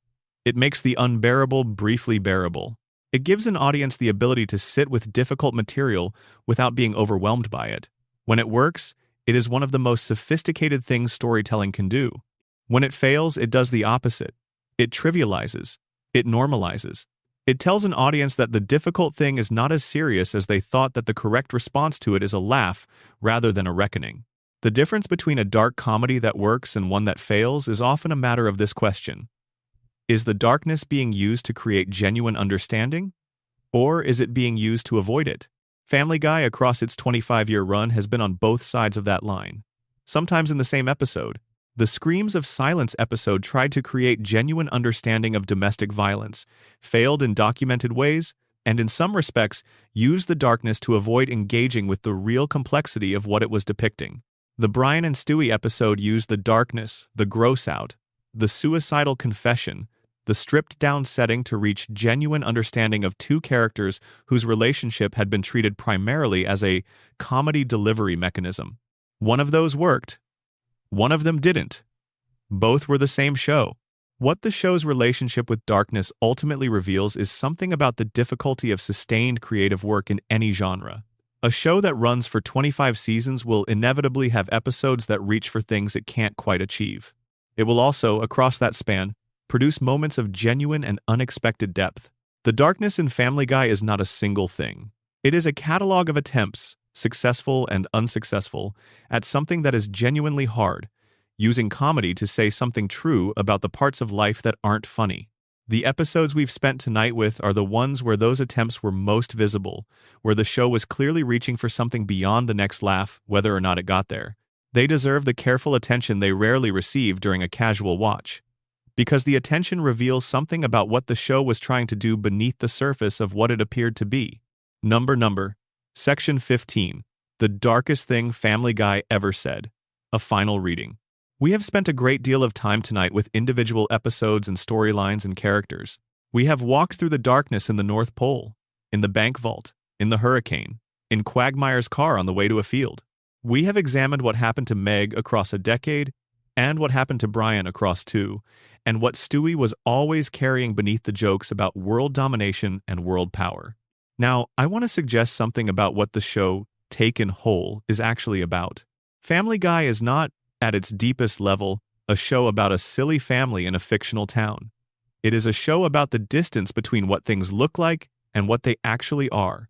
Every major character in the Griffin family presents a surface identity: the lovable bumbler, the patient wife, the evil baby, the reasonable dog, and contains within that surface something considerably more complicated, and sometimes considerably darker. The show has, across its long run, systematically returned to the gap between those two things. It has shown you what the lovable bumbler looks like when the lovable quality drains away and the bumbling calcifies into cruelty.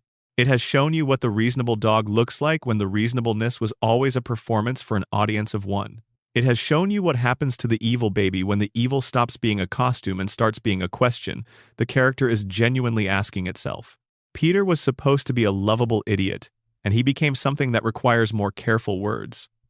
Brian was supposed to be the voice of reason, and he became a more complicated study in self-deception. Stewie was supposed to be the evil genius, and he became something more vulnerable and more confused than Evil Genius ever quite covers. Meg was supposed to be the ordinary one in an extraordinary family, and in the end, that is what the show couldn't forgive her for. Being ordinary, being the thing that doesn't fit neatly into the narrative of extremity and absurdism, being in some sense the most real person in a household of exaggerated fictions, and being punished for that realness accordingly.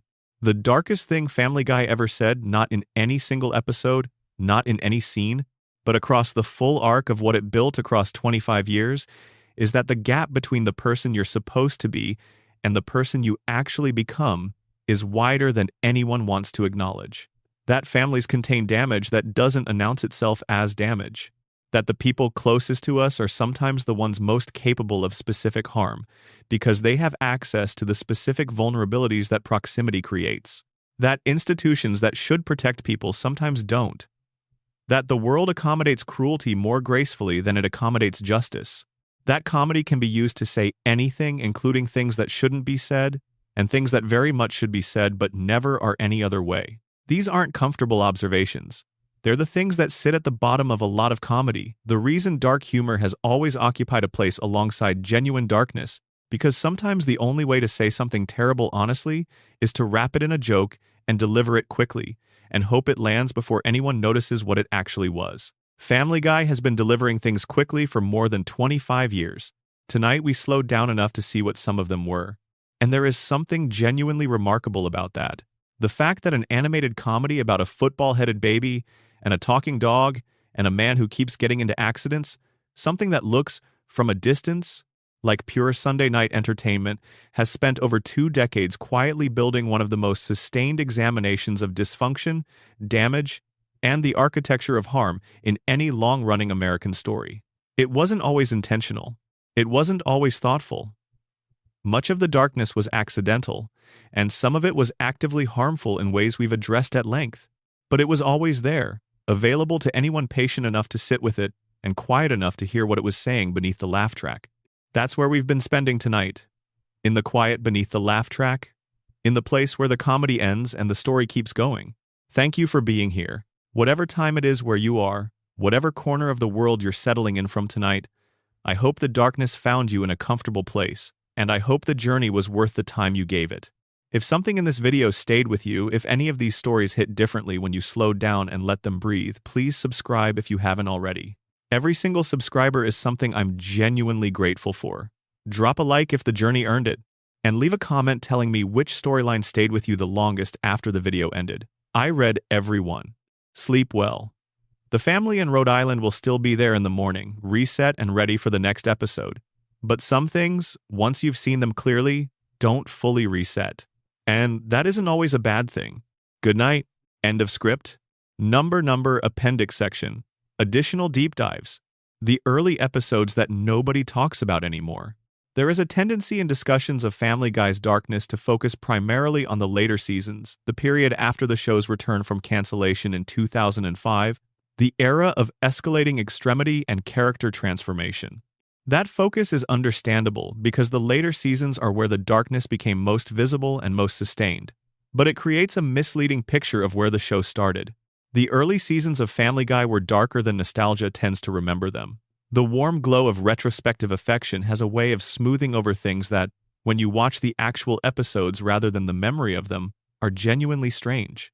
The very first episode, Death Has a Shadow, which aired the 31st of January, 1999, following Super Bowl 33, introduces us to the Griffin family through the lens of Peter getting fired from his job for being intoxicated, receiving welfare payments under false pretenses, and accidentally destroying a large portion of the city when he throws the money from an airplane. The episode's resolution involves Peter facing no meaningful consequences for any of this. The welfare fraud, a federal crime, is resolved through a comedic misunderstanding. The property damage disappears. The first episode of the series established a fundamental principle. The world of this show does not hold its characters accountable in the ways the real world would. That principle seems like a conventional animated comedy device until you think about what it means across 25 years of escalating behavior.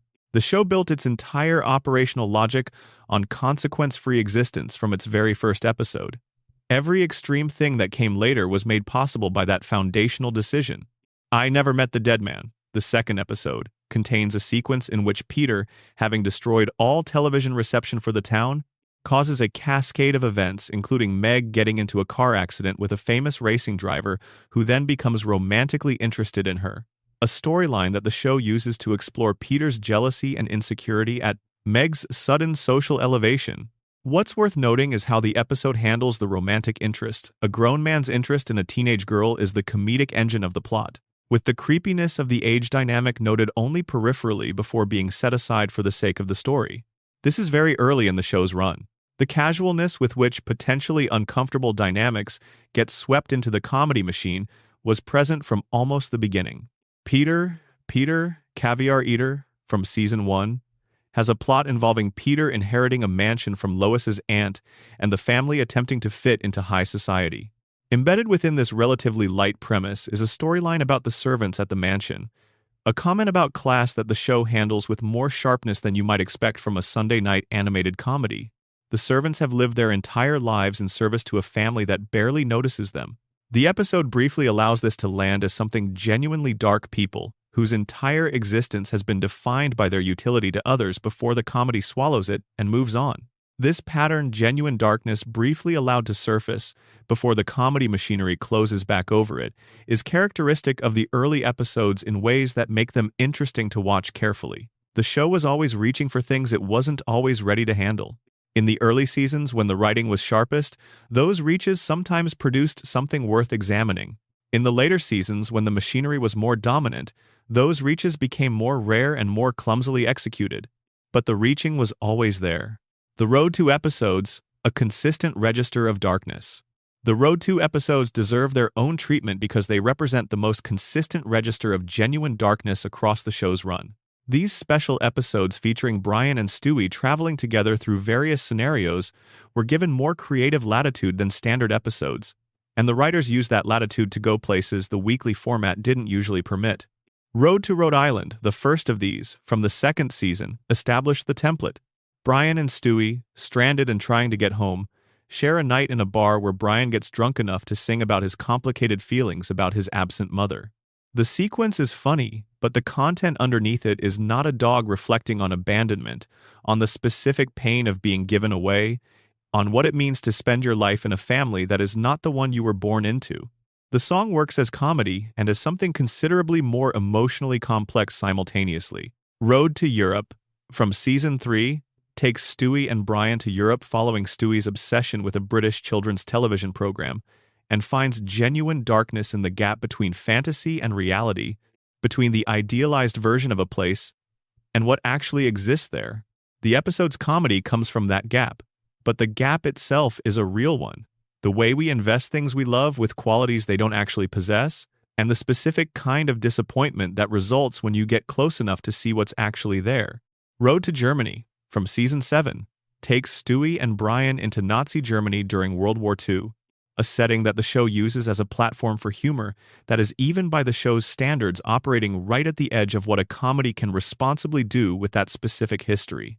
The episode makes its jokes work largely by keeping the horror of what's happening around the characters in view, rather than soft-pedaling it for the sake of the comedy.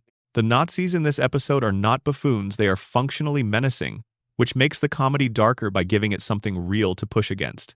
Road to the Multiverse takes Stewie and Brian through alternate versions of their universe, and in doing so asks questions about reality, identity, and the contingency of existence that most animated comedies don't approach. The alternate world where Brian and Stewie are dogs in the conventional sense, where the version of the universe they inhabit has no talking, no sapience, no, the show, as we know. It is briefly depicted with a quiet bleakness. In that world, neither of them exist as themselves. They are just animals. The version of existence they've built together simply isn't available. The episode treats this as a punchline, but the underlying thought is genuine. Identity and relationship are not guaranteed. They are specific arrangements that could easily not exist, that in most possible versions of the world don't exist. Road to the North Pole, which we've already addressed at length, remains the high point of this series. The episode where the format's willingness to go darker than usual produced something that justified the darkness. What the road to episodes share across their run is a willingness to let things sit that the weekly format doesn't. In a standard episode, a dark observation gets swept into the comedy machinery and processed into a joke. In the road to episodes, the dark observation sometimes gets to remain what it is for a moment before the comedy moves on from it. That additional moment makes all the difference. It's the difference between using darkness and actually sitting in it. The Lois question what happened to the reasonable parent. The focus on Peter's transformation, Brian's decline, Meg's mistreatment, and Stewie's evolution has a tendency to leave Lois Griffin somewhat overlooked in discussions of the show's darkness. This is, on reflection, somewhat strange because what happens to Lois across the show's run is its own quietly disturbing story. In the early seasons, Lois was the anchor of the family. She was the one who maintained the household's connection to something approximating reality. She was patient with Peter in ways that strained credibility even then, but the patience read as genuine as the expression of someone who loved her husband despite his failures and was committed to the work of keeping the family functional. She had her own life outside the marriage. She played piano, she had friendships, she had a sense of herself that existed independently of her role as Peter's wife and the children's mother. As the show progressed, Lois underwent her own form of the character transformation that affected the whole family, not as dramatic as Peter's or Brian's, but real and cumulative. The patience became something more like complicity. The genuine care for her children became selective and sometimes absent entirely. The moments of cruelty toward Meg, which were, in the early seasons, essentially non-existent, became a regular feature of Lois's behavior in the later seasons. She made comments about Meg's appearance. She treated Meg's needs and feelings as an imposition. She participated, in her own way, in the dynamic of systematic dismissal that characterized the family's treatment of their oldest daughter. There is also the thread of Lois's sexuality present from the early seasons but becoming more prominent over time, which the show uses sometimes for comedy, sometimes for character development, and occasionally for something that, viewed carefully, feels less like either. The revelation across various episodes that Lois has a more complicated sexual history than the show's surface presentation of her would suggest is handled with the kind of tonal inconsistency that characterizes the show's approach to its female characters generally. In some episodes, this history is treated as empowering. In others, it's used as the source of a joke at her expense. The show never quite decides what Lois's complicated past means or who she is because of it, which leaves her in a state of ongoing inconsistency that makes her difficult to read as a coherent character. The Seahorse Seashell Party episode, which we've already addressed from Meg's perspective, also reveals something specific about Lois when Meg's confrontation turns toward her. Meg's critique of Lois as a mother, the specific ways Lois has failed, the specific standards she herself set in the early seasons, is not rebutted in the episode because it can't be. Lois had been a certain kind of mother in the early seasons. She became something quite different. The show has rarely acknowledged this transformation directly, but the confrontation scene makes it impossible to ignore. Lois Griffin, by the time of the later seasons, was not the character the show introduced in 1999. She was someone significantly colder, significantly less engaged, and significantly more willing to participate in the mistreatment of a child whose only real crime was being ordinary in a family that had decided ordinary wasn't worth protecting. The animation and what it reveals. A discussion of darkness in Family Guy that doesn't address the show's visual language is incomplete, because the animation itself, its style, its choices, its willingness to depict certain things with certain levels of detail is part of how the show communicates its darker content.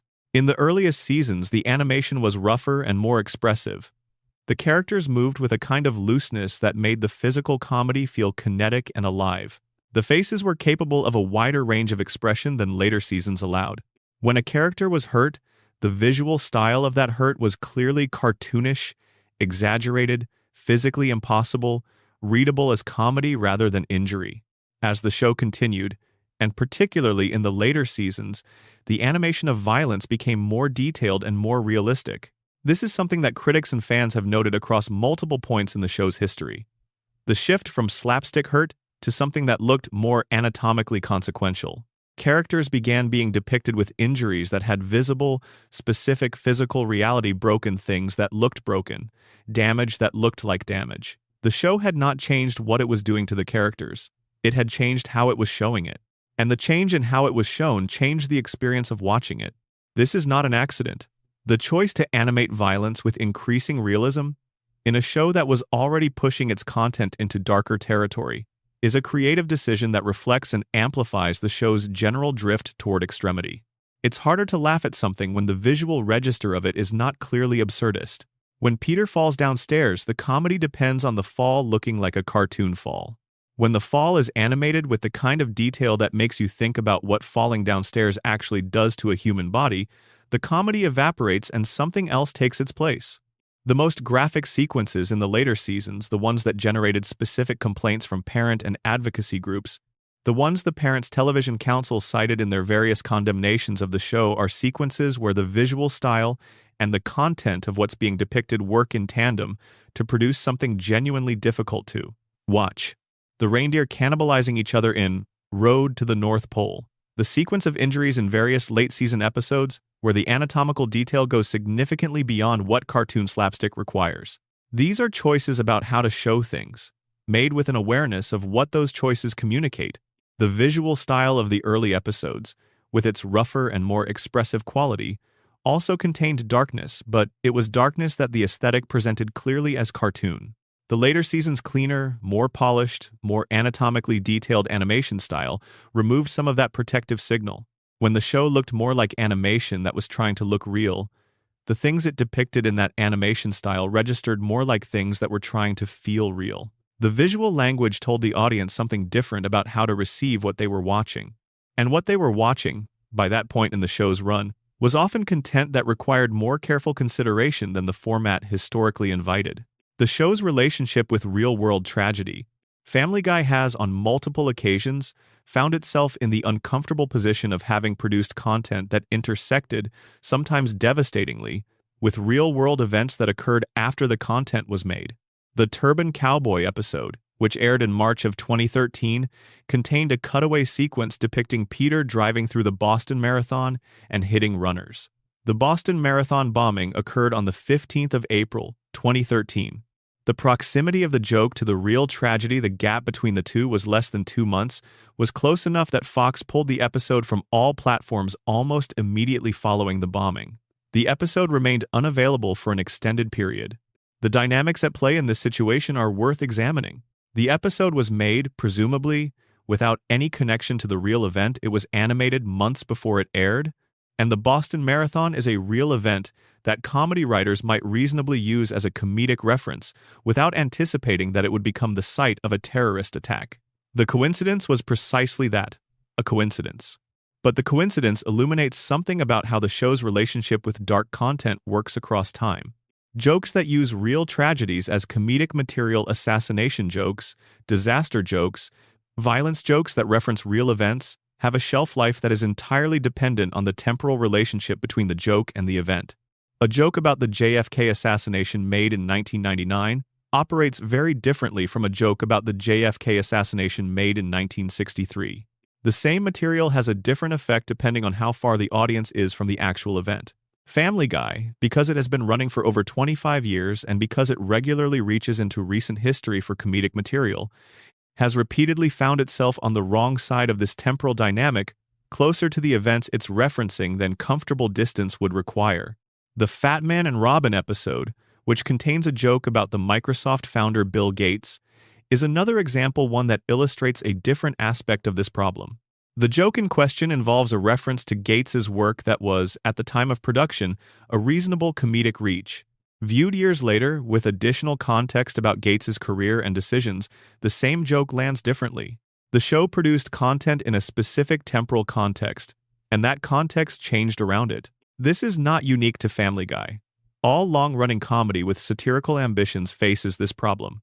But Family Guy's specific approach, the cutaway gag format, the rapid deployment of references to real people and real events, the willingness to use the darkest available material for comedic purposes, makes the problem more acute than in shows that are more careful about what they reach for. The most honest acknowledgement the show has made of this dynamic came in the episode Viewer Mail Number 1, which introduced the No Good Deed segment and a broader reflection on the show's relationship with its own worst impulses. The show had, by that point, enough self-awareness to know what it was.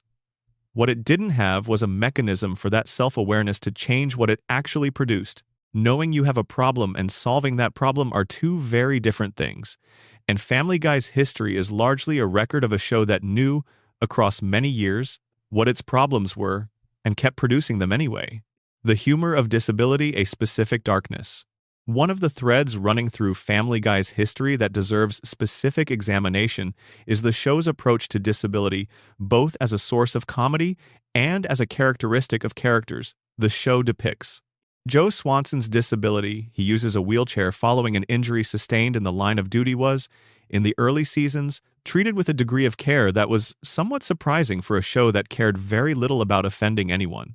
The first episode featuring Joe, A Hero Sits Next Door from Season 1, established him as someone admirable, capable, respected, genuinely competent in his work and in his relationships. The fact that he used a wheelchair was not the source of the comedy in his early appearances. The comedy came from Peter's jealousy of Joe's admirability, which, notably, was a comedy built around recognizing Joe's genuine worth rather than diminishing it. This approach shifted as the show continued. Joe's disability became increasingly the source rather than the context of his characterization. Jokes that had previously used Joe's capability as the comedic engine began using his limitations instead. His wife Bonnie's dissatisfaction with him, a storyline that developed across multiple seasons, was framed in ways that tied her dissatisfaction to Joe's disability, in ways that the show didn't consistently interrogate as complicated or problematic. His friends' treatment of him shifted from the genuine camaraderie of the early seasons to something that included regular mockery of the specific limitations his disability created. The cumulative effect of this shift is a depiction of disability that went from something the show was attempting to handle with some thoughtfulness to something it was using as a repeated comedic resource. The early Joe was a character who happened to be in a wheelchair. The later Joe was a character whose wheelchair was central to how the other characters related to him, and not in ways that reflected genuine complexity about what living with disability involves. The show's treatment of characters with various other disabilities or health conditions follows a similar pattern of inconsistency. Quagmire's neighbor died in a way that the show used for comedy. Various characters' mental health presentations were comedic exaggerations. The physical health crises of main characters were played for dark laughs in ways that required the audience to find humor in genuinely terrible situations. Cancer jokes, injury jokes, addiction jokes delivered with a speed and a lightness that required the audience to not actually engage with what the content was describing. The standard the show was working against, always, is whether the comedy acknowledged the reality of what it was depicting or used that reality as a surface for something it didn't genuinely engage with. In the early seasons, the answer was more often the former. In the later seasons, more often the latter. When Family Guy got canceled and why it matters to the darkness. Understanding the darkness in Family Guy requires understanding the specific circumstances of the show's cancellation and revival, because those circumstances directly shaped what the show became after it came back. The show was canceled for the first time after its third season in 2002. Fox had moved it repeatedly from its original Sunday night time slot to Thursday nights, where it competed against Frasier, then to Tuesday nights, where it competed against Who Wants to Be a Millionaire. Each move disrupted the audience's ability to find the show, and the ratings suffered accordingly. The cancellation was not a quality judgment. It was the result of a scheduling dysfunction that the show had no control over. Then something unusual happened. Cartoon Network bought the rights to air the first 3 seasons on their Adult Swim block for almost nothing, because at the time of the deal, nobody thought the show was worth very much. The reruns premiered on Adult Swim in April 2003. And they immediately became the highest-rated content on the block, boosting Adult Swim's overall viewership by a reported 239%. The DVD sets for the first 2 seasons sold over 400,000 copies. A cult following that had been quietly building during the initial broadcast suddenly had numbers that could be measured and pointed to. Fox, which had canceled the show twice, reversed course. A 4th season was ordered. The show returned in 2005 to a level of anticipation that was unusual for any television revival, let alone one for an animated comedy that had been off the air for 3 years. Here is why this matters to the show's darkness. The 3 years away from television had scattered the original writing staff. MacFarlane himself acknowledged that one of the consistent effects of the show being pulled off the air was that they were always having to restaff the writers' room. Writers who move on to other projects during a gap between seasons don't return. They are replaced by new people who bring different sensibilities, different ideas about what the show should be, different levels of familiarity with the tone and the characters as they had been established. The writing room that produced seasons 4 through 8 was not the writing room that had produced seasons 1 through 3. Some original writers were still there, but the culture of the room had shifted. The specific sensibility that had made the early seasons work, the particular balance between darkness and warmth, between edge and genuine affection for the characters, between the shocking joke and the real moment was not fully preserved through the gap. What this means for the show's darker content is that the darkness that began to dominate from season 4 onward was not the carefully considered darkness of the early seasons. It was often darkness deployed by writers who were working with established characters they understood less well than the people who had created them. The extreme behavior of the later season Peter is, in part, the behavior of a character whose darkness was being amplified by people who had inherited him rather than built him from scratch. The specific quality of caring about the characters, the affection that made even the dark early moments feel like they came from somewhere genuine, was harder to maintain through multiple writing room transitions. This doesn't excuse everything the later seasons produced, but it helps explain the specific quality of the shift, why the darkness in the later seasons feels less purposeful and more gratuitous than the darkness in the early ones. The original darkness had a relationship to the characters that the later darkness sometimes didn't. The early show knew why its characters were the way they were, and the darkness reflected that. The later show sometimes just knew that darkness was part of what the show did, and deployed it accordingly. The Stewie-Lois relationship. What was always underneath the joke? The central joke of early Stewie's character, the one that defined him more than any other, that appeared in nearly every first season episode, and that shaped how the entire character was understood, was his desire to kill his mother. We've addressed this at length in the Stewie section, but the Lois side of this dynamic deserves its own examination. Lois Griffin, in her early season presentation, was the most capable and most genuinely loving parent the Griffin children had. She was patient with Peter in ways that exceeded what most people would manage. She engaged with her children's actual needs rather than just their surface requests. She played piano. She maintained a social life. She was, in the vocabulary of early family comedy, the reasonable parent, the one who saw the household clearly and managed it with affection and competence. The comedy of the Stewie-Lois dynamic depended entirely on this presentation. The joke was not that Lois deserved to be killed. The joke was the opposite, that the most loving, most capable, most competent parent the Griffin children had was also the target of the most elaborate and sustained assassination plot in the household. The evil was pointed at goodness. The danger came from the direction of care. The irony was complete and precise. As the show continued and Lois's character shifted, becoming colder, less engaged, less the devoted mother she had been, eventually participating in the mistreatment of her oldest daughter, the Stewie-Lois dynamic lost its ironic foundation. The joke stopped working the same way because Lois stopped being the same character. When a character whose primary trait was elaborate plans to eliminate the person who most loved him is rewritten to target a person who is now genuinely less loving, the comedy calculus shifts entirely. This shift is one of the more subtle losses in the show's long history. The early Stewie-Lois dynamic was one of the most perfectly constructed comedic relationships in the show's run, a relationship whose humor depended on a very specific characterization of both parties. Change either party, and the relationship changes. The show changed both of them, and the specific comedy of that early dynamic, the monstrous baby targeting the devoted mother, became something less precise and less effective as a result. The character the show forgot to protect, Chris Griffin. In the accounting of how Family Guy's characters changed across the show's run, Chris Griffin often gets overlooked. He is not as dramatically transformed as Peter or Brian. He is not as definitively damaged as Meg. He doesn't have the kind of origin tragedy that makes Stewie's evolution comprehensible.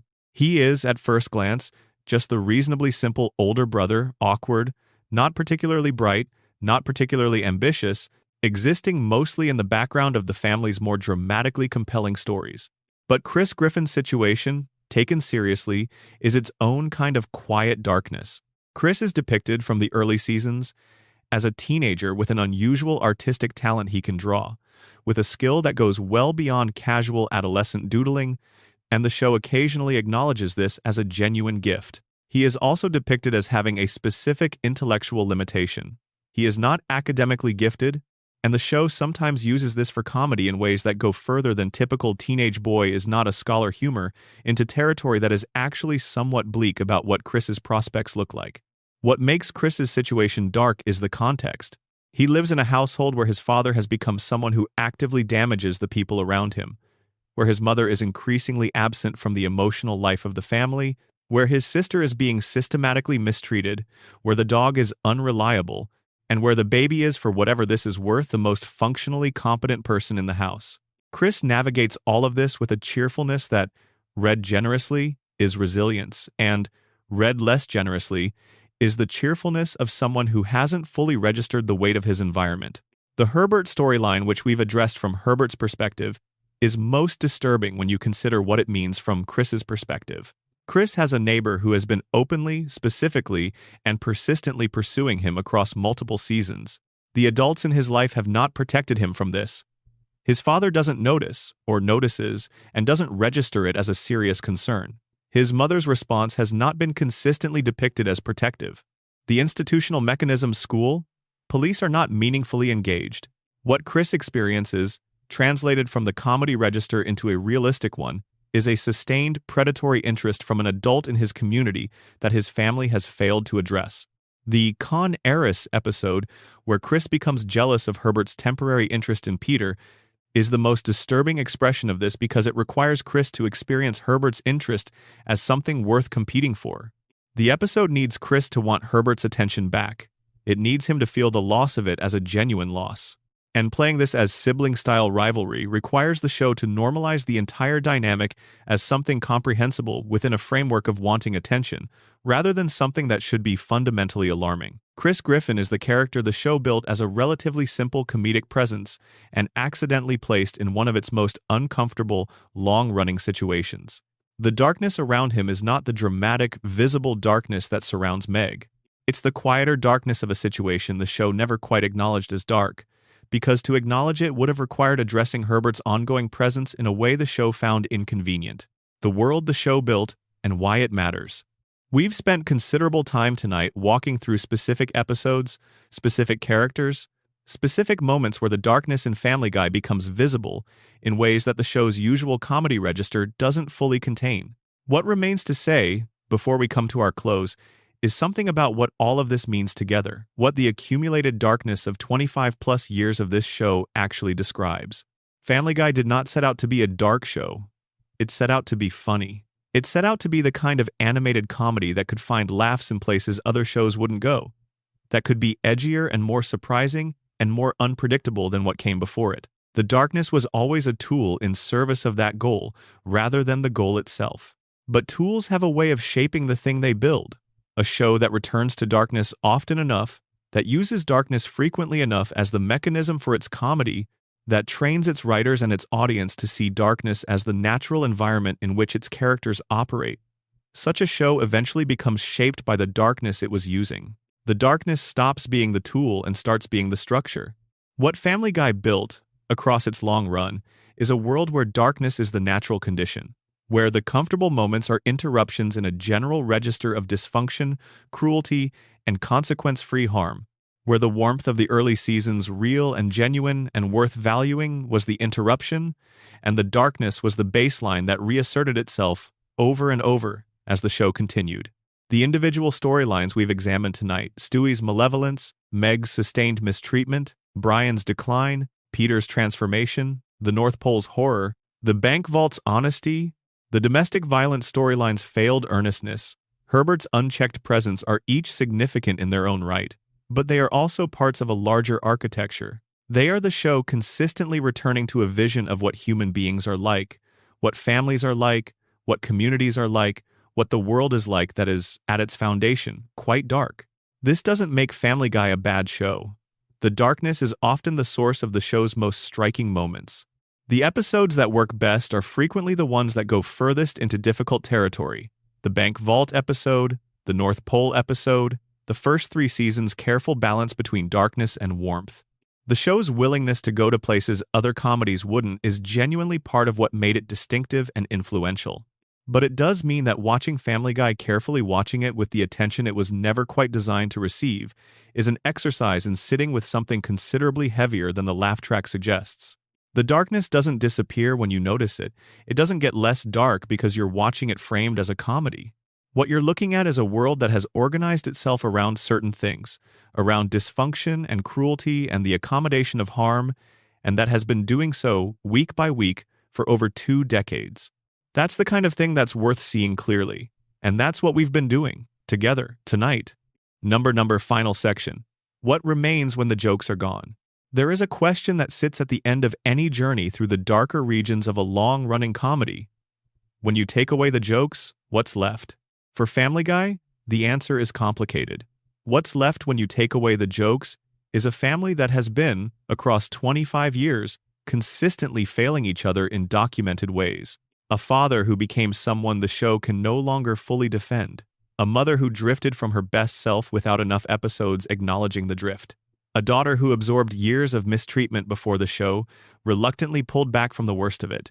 A son with an artistic talent nobody consistently celebrated. A baby whose ambition and intelligence were gradually redirected into something smaller and safer. A dog who was the most fully realized character the show produced and who was systematically dismantled over the course of the show's middle period. What's left is also the episodes we've discussed, the ones that broke the show's own format to reach for something genuine. The Bank Vault, the North Pole, the domestic violence episode that failed in documented ways while clearly trying. The early Stewie material that established a character concept genuinely unlike anything else in animation. These are real achievements. They represent a show that, at its best, was capable of something beyond the sum of its shock jokes and its cutaway gags. What's left is also the community of people who have watched this show for years and who carry pieces of it with them, the jokes that became shared language, the characters that became shorthand for recognizable types of people, the moments that hit harder than expected and stayed longer than the format seemed to promise. And what's left, for those of us who have paid careful attention to the darker threads, is the record of what the show was willing to do and what it was willing to show, not as celebration and not as condemnation, but as documentation, as evidence that a long-running comedy is also, always, a document of its time and its choices, a record of what a room full of writers thought was funny, and what they thought was acceptable, and what they thought was worth doing. Family Guy's record, examined honestly, contains things that were worth doing and things that weren't. Things that were dark in ways that illuminated, and things that were dark in ways that didn't serve any purpose beyond darkness. The show itself seems to have been partly aware of this distinction for most of its run, and mostly unable to act on that awareness in any systematic way, which leaves it where most long-running creative projects end up, as something complicated, more complicated than a simple celebration or a simple condemnation. A show that produced genuine brilliance and genuine failure, sometimes in the same episode, for over 25 years. A world that was always a little darker than it looked from the outside, and considerably more worth examining carefully than the format invited. Tonight, we examined it carefully. That's all for now. Wherever you are, whatever time it is, I hope you found something worth the time. Subscribe if you want to keep doing this kind of thing together. And sleep well. The Griffin family will be exactly where you left them when you wake up. Good night. Number, bonus section, the episodes that went too far and the ones that didn't go far enough. There's a particular way that viewers talk about Family Guy episodes that landed wrong. The phrase, went too far, gets used frequently, casually, as though there's a clearly defined line somewhere that everyone agrees the show crossed. But when you actually examine which episodes prompted that reaction and why, the picture becomes more interesting because the episodes that genuinely went too far and the ones that seemed to go too far but were actually reaching for something real are not always the same episodes. Partial Terms of Endearment, a Season 8 episode that was pulled entirely from American broadcast and never aired on Fox, is a fascinating case study in this. The episode dealt with surrogacy and abortion, and Fox's decision not to air it was understood at the time as a response to the political sensitivity of the subject matter. The episode was eventually broadcast in the United Kingdom on BBC Three before an American DVD release. Rewatching it, the episode is neither the outrage its suppression suggested, nor a masterpiece. It's an earnest attempt at handling genuinely complicated material, the emotional and ethical terrain of surrogacy, the question of bodily autonomy, the difficulty of making decisions that involve multiple people's lives and values through the format of a Family Guy episode. It fails in some of the same ways Screams of Silence failed. The tools the show habitually uses are wrong for the job. But the attempt itself reflects a show that was, at least some of the time, trying to say something about the actual world rather than just using the actual world as comedic raw material. Compare this to episodes like 420 from Season 7, which generated international controversy when the Venezuelan government cited it as an example of American drug promotion and warned cable stations they would be fined for broadcasting it. This episode, in which Brian leads a campaign to legalize marijuana, was the kind of provocative content that Family Guy was most comfortable with. Politically charged, clearly positioned, using the controversy itself as a signal of the show's willingness to engage. But the darkness here was performative rather than genuine. The show wasn't wrestling with anything. It was enjoying the reaction. The distance between that and partial terms of endearment is the distance between a show that was using darkness for attention and a show that was using it to think. The history of Family Guy's most controversial content is largely a history of this distinction being blurred. The show that genuinely tried, with varying success, to engage with difficult material domestic violence, surrogacy, suicide, grief, and the show that reached for provocation as an end in itself cartoon violence for laughs, offensive jokes about sensitive populations, shock content designed primarily to generate reaction, produced their content in the same fortivienter, with the same characters, under the same banner. From the outside, they look the same. The distinction only becomes visible when you slow down enough to ask what the darkness was for. The legacy of what the show produced. Family Guy's cultural footprint is enormous. It premiered in 1999 to 22 million viewers. It was canceled, revived, canceled again, revived again, and has continued producing episodes into the late 2020s with renewals locked in through the end of the decade. It has generated merchandise across dozens of categories. It has produced characters who entered the broader cultural vocabulary: Stewie's catchphrases, Peter's obliviousness, Brian's pretensions in ways that exist independently of the show itself. Its cutaway gag format was influential enough that critics regularly identified its successors and imitators in subsequent animated comedies. The show also influenced the tone and approach of adult animation in ways that are harder to quantify, but genuinely significant. The willingness to use animation as a vehicle for adult content, not just sexual and violent content in the obvious sense, but genuinely challenging content that engaged with things the medium had historically avoided, was something Family Guy demonstrated was commercially viable and critically discussable. Shows that came after it, in the same medium, operated in a space that Family Guy's existence had helped create. This legacy is complicated by the show's inconsistency. The Family Guy that influenced adult animation in genuinely interesting ways was largely the first 3 seasons and certain standout episodes in the seasons that followed. The Family Guy that spent years in the meg-abuse dynamic, or that deployed increasingly graphic violence as its primary comedic register, or that let Brian's character drift into territory the show couldn't justify, that Family Guy also shaped what came after it, in ways that are less worth celebrating. The influence of a long-running show is not selective.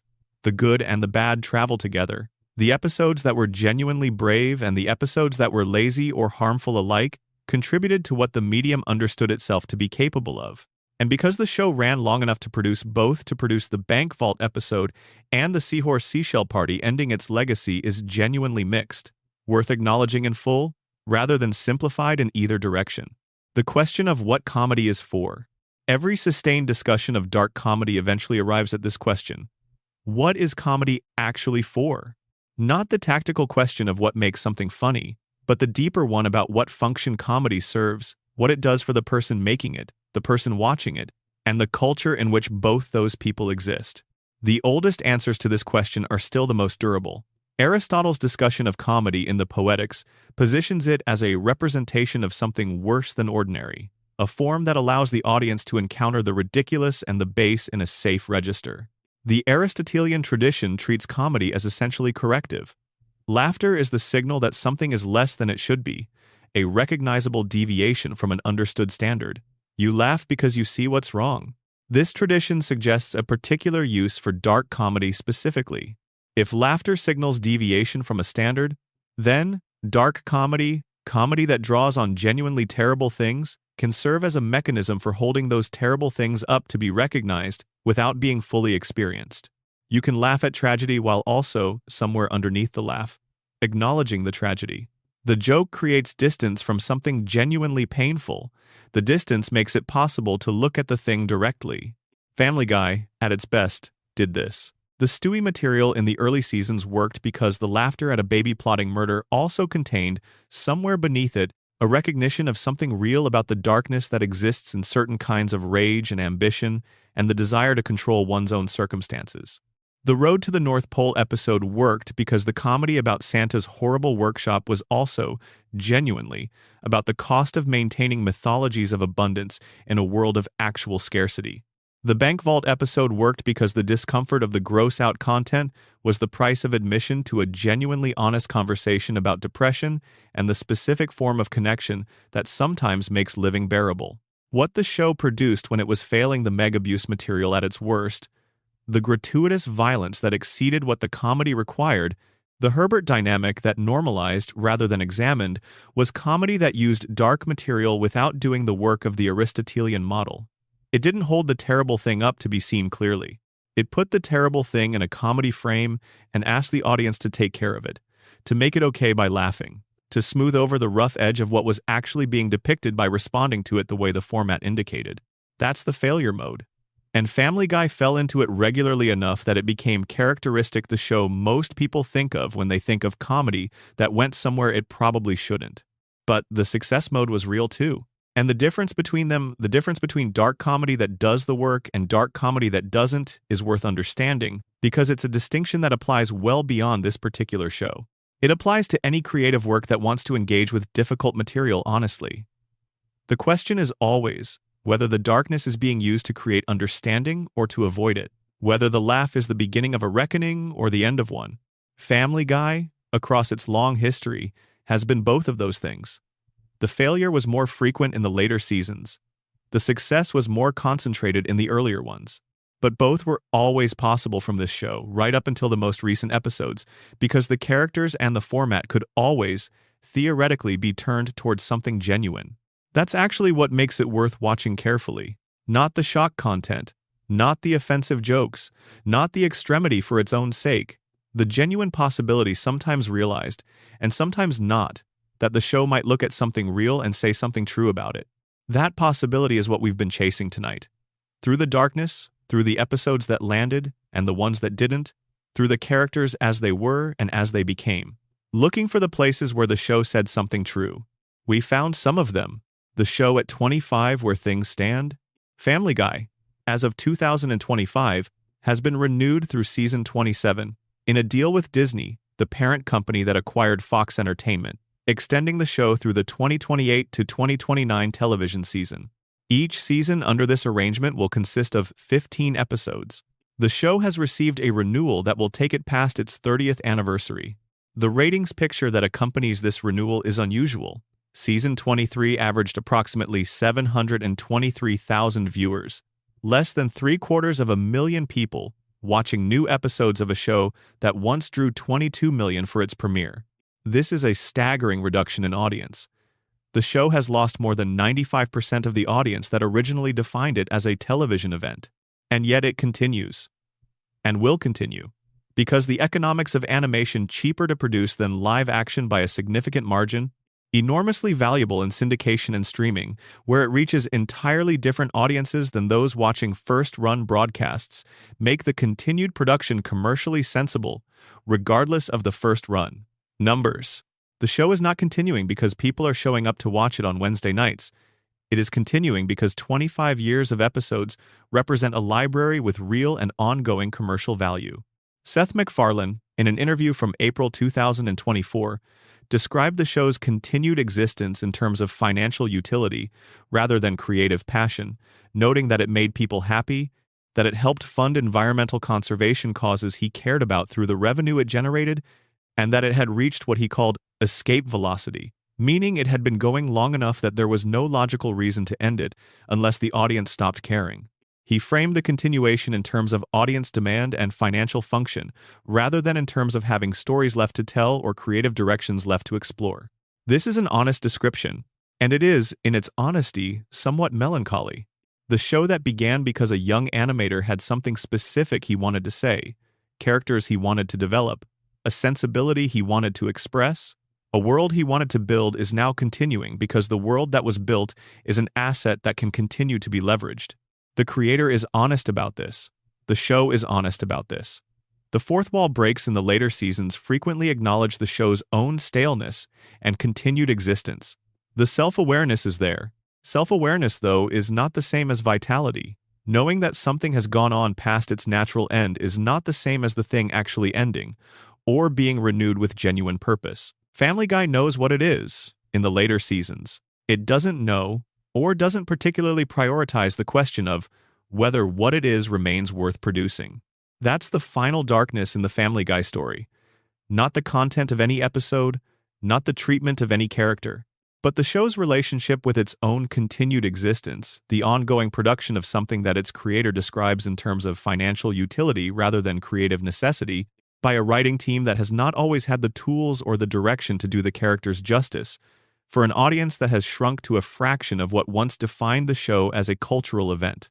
There is something genuinely sad about that picture. Not tragic in the grand sense, but quietly sad, in the way that most long-running creative endeavors become eventually sad. The gap between what something was at its best and what it continues to be because continuation is easier than ending. The Golden Years seasons 1 through 3. The episodes we looked at that were genuinely brave remain available. They don't go anywhere. The episodes we've discussed tonight, the ones that broke the format to say something real, remain available. They are worth watching, and they are worth watching carefully, with the attention we've given them tonight. The show that airs Wednesday nights is a different thing. But it contains within its 25-year history the record of everything we've examined. And that record is more interesting, more complicated, and more worth sitting with than the laugh track suggests. Number closing to whoever is still awake. If you've made it here, through all of these stories and all of these hours, then you are exactly the kind of person this video was made for. The late hours have a way of making things feel true that the noise of the day drowns out. Stories settle differently. The distance between what something appears to be and what it actually is becomes more visible when you're quiet enough to see it. We spent tonight looking at what Family Guy actually is, beneath the surface of what it appeared to be. Beneath the animation and the familiar voices and the format that was specifically designed to move fast and not dwell. We slowed it down. We sat with the darkness that the format usually processes into a joke before you can fully register it. What we found was complicated. A show that had genuine brilliance in it and genuine failure. A world built on consequence-free dysfunction that occasionally, unexpectedly, produced something that felt like a genuine reckoning with the weight of that dysfunction. Characters who were carefully constructed and then carefully dismantled. Stories that reached for something real and sometimes got there and sometimes didn't. And underneath all of it, always, the question of what comedy is actually for. What the darkness is in service of. Whether the joke is the beginning of an understanding or the end of one. Family Guy's history doesn't provide a single, clean answer to that question.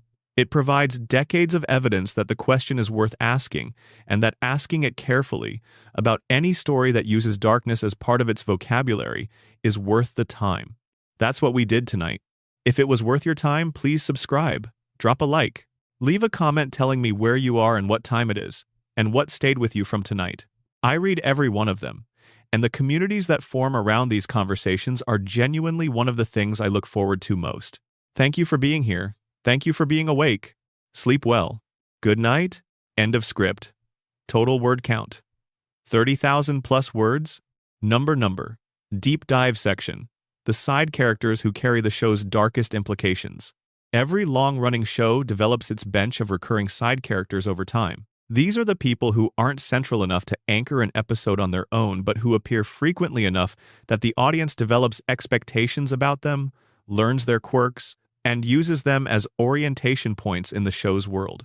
In most comedy shows, these side characters exist primarily to deliver jokes to be the person the main character interacts with when they need a specific type of comedic energy.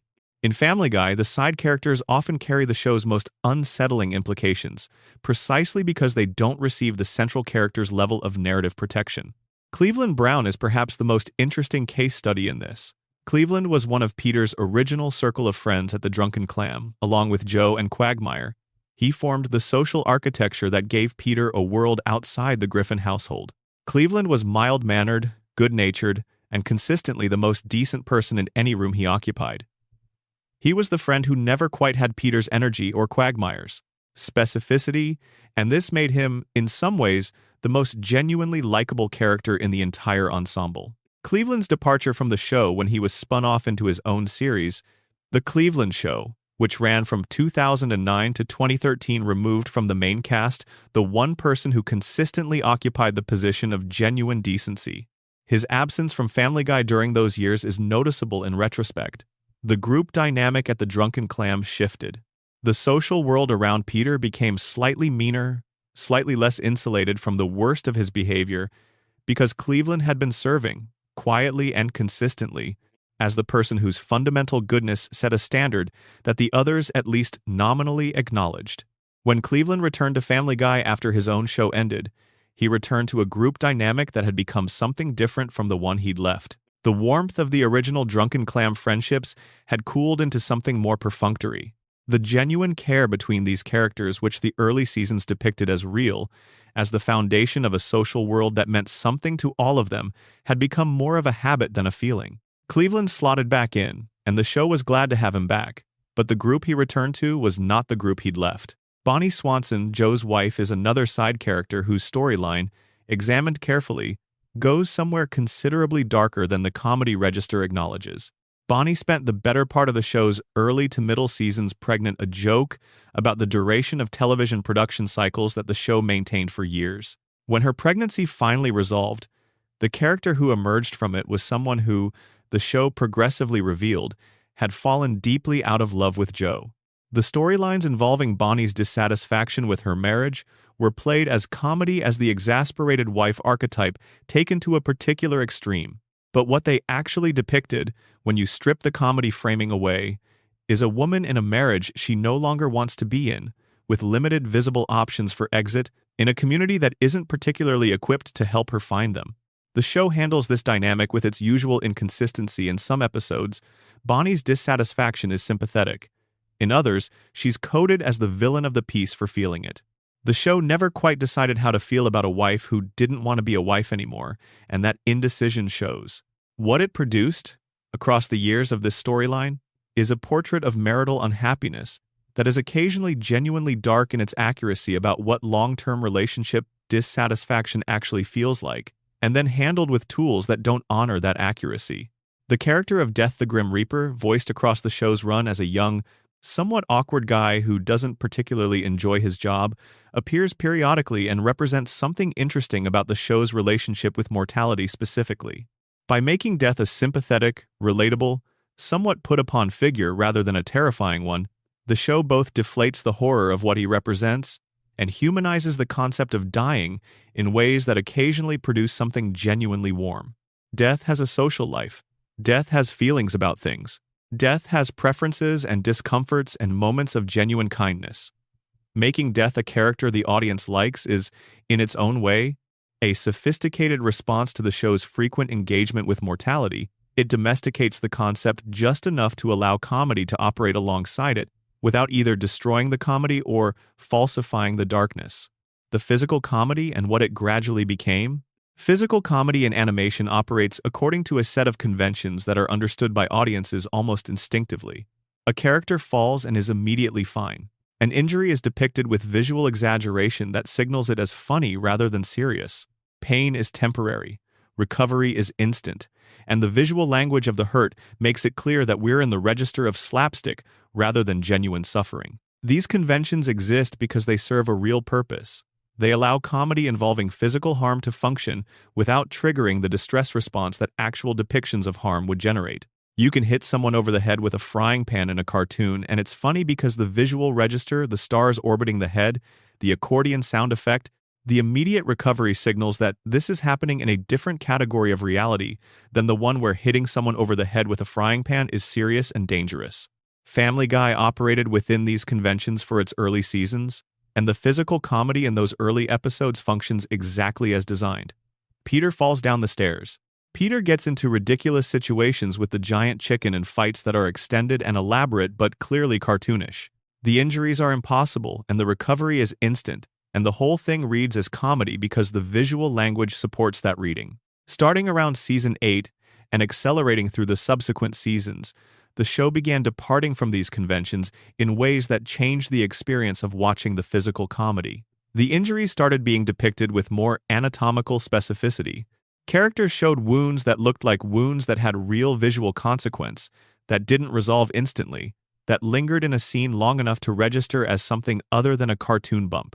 The fights with the giant chicken, which were reliably entertaining in their early incarnations, became in the later versions something that could occasionally read as genuinely brutal rather than just elaborate. This shift is part of what critics identified when they noted the escalation of violence in the later seasons, but it's worth being specific about the mechanism. The violence itself wasn't always more severe. The change was often in how the violence was depicted, with what level of visual detail, with what duration of consequence, with what tonal signals accompanying it. When the visual register shifts from clearly cartoonish to something more realistic, the same content lands differently. The audience's nervous system responds to different signals than the comedy assumes. The Parents Television Council, which named Family Guy its worst TV show of the week on multiple occasions across the show's run, was responding to this specifically. Not to the existence of cartoon violence, which is as old as animation itself, but to cartoon violence depicted with enough realism that the conventional signals of "this is clearly not serious" were absent or diminished. The meta-episodes and what they reveal. Family Guy's self-awareness about its own nature and limitations is one of the show's more interesting recurring features.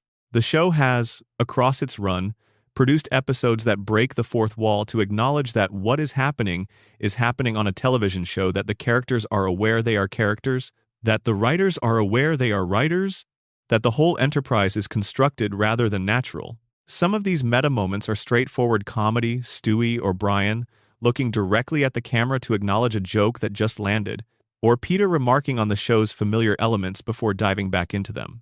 These are conventional television self-awareness moves, deployed for quick laughs. But some of the show's meta-content goes further and becomes genuinely interesting as a statement about what the show is. The episode Back to the Pilot, from Season 10, sends Brian and Stewie back to the very first episode of Family Guy, where they observe the characters in the pilot episode standing around awkwardly during a cutaway gag with nothing to do except wait for it to end. The joke is about the mechanics of the cutaway format, the way it removes the characters from the story and leaves them with no function while the unrelated comedy sequence plays out. It's a genuinely insightful comedic observation about a structural feature of the show's format, delivered in a way that acknowledges the limitation without actually resolving it. The episode Cutaway Land, which appeared in a later season, took the meta-concept further by having Peter and Lois discover they could travel between cutaways, entering the world of the gags themselves, moving through the show's own comedic infrastructure as though it were a physical space. The episode ends with a revelation that the whole thing was a dream, which is one of the oldest and most tired reset mechanisms in storytelling, and the show seems aware that this is a tired mechanism because the characters comment on it, and that self-awareness about the tiredness of the choice doesn't actually make the choice less tired. This is the pattern of the show's meta-content across its run: awareness of a problem that doesn't produce a solution to the problem. The show knows what's wrong with itself and finds this knowledge comedically rich, which is fair enough. Self-deprecating humor is a real and valid comedy mode, but keeps doing the thing it knows is wrong, because stopping would require the show to be something different from what it is. The most honest meta-statement the show ever made was probably the most mundane. Seth MacFarlane's 2024 description of the show as having reached escape velocity, a state in which the duration of the show's existence becomes its own justification, in which the show continues because it has been continuing, because the machinery is built and running and the economics support running it. That's not a creative statement, it's a business statement. But it's also, in its honesty, the truest thing anyone officially connected to the show has said about what it currently is. The show's relationship with its own history. One of the stranger aspects of Family Guy's long run is the way the show relates to its own past. Because the show resets between episodes, because the characters don't meaningfully age or develop, because events from one episode don't reliably carry into subsequent ones, the show's history exists in a particular liminal space. Acknowledged when convenient, ignored when not. When the show wants to be nostalgic, when it wants to reference its early seasons, to gesture toward the cultural moment of its original run, to invoke the affection that longtime viewers have for what the show once was, it does so readily. The show knows what fans remember fondly. It knows which characters, which dynamics, which tonal qualities are associated with the show at its best.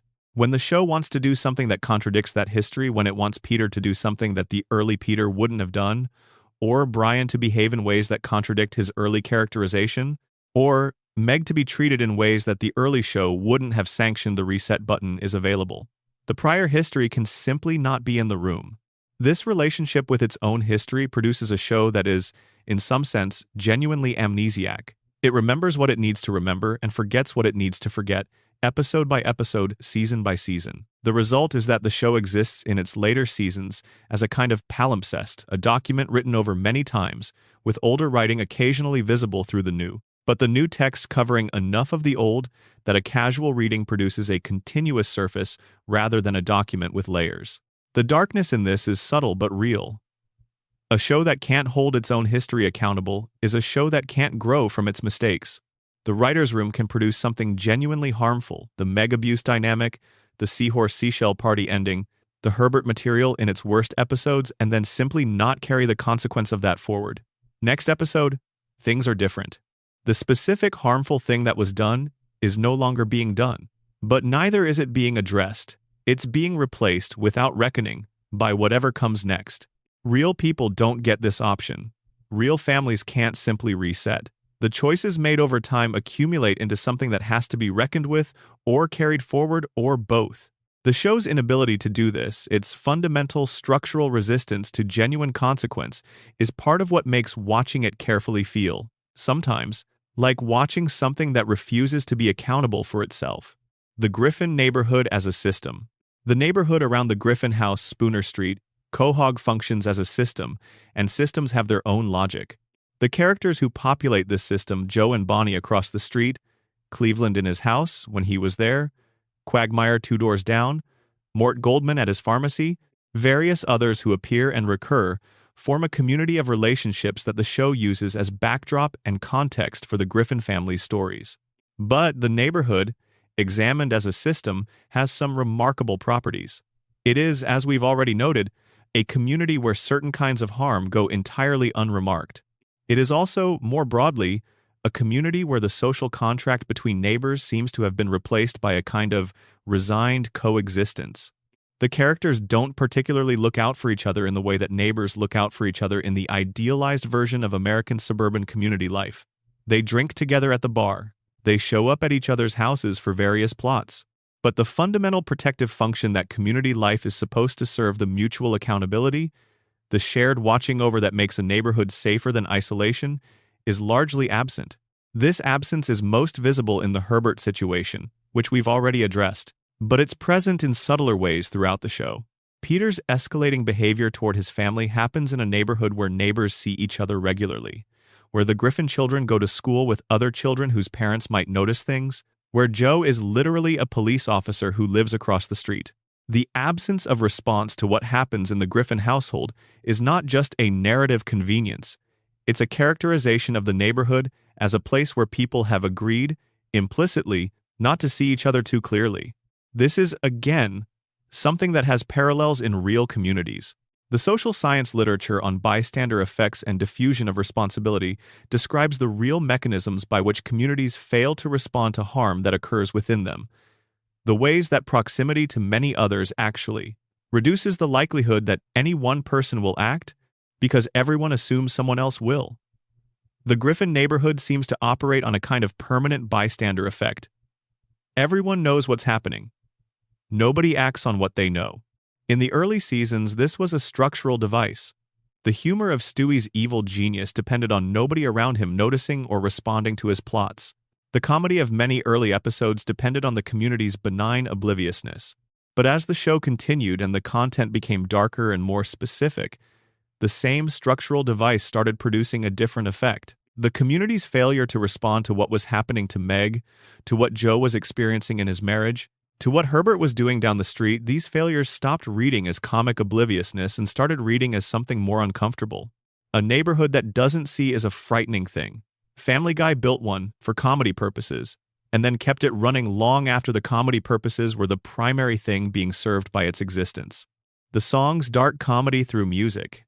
Family Guy has, across its run, produced a substantial catalog of original songs, musical numbers written specifically for the show, covering subjects that range from genuinely funny to genuinely dark to genuinely complicated combinations of both. The song You've Got a Lot to See, from the Season 2 episode Brian in Love, in which Brian takes Stewie to a museum and sings him a song about the richness and wonder of the world, is one of the show's most legitimately lovely moments. The song works as comedy. The premise of a dog singing sincerely to a baby about the beauty of existence is inherently absurd, but the sentiment it expresses is genuine, and the vocal performance, MacFarlane has a genuinely accomplished singing voice, carries actual warmth.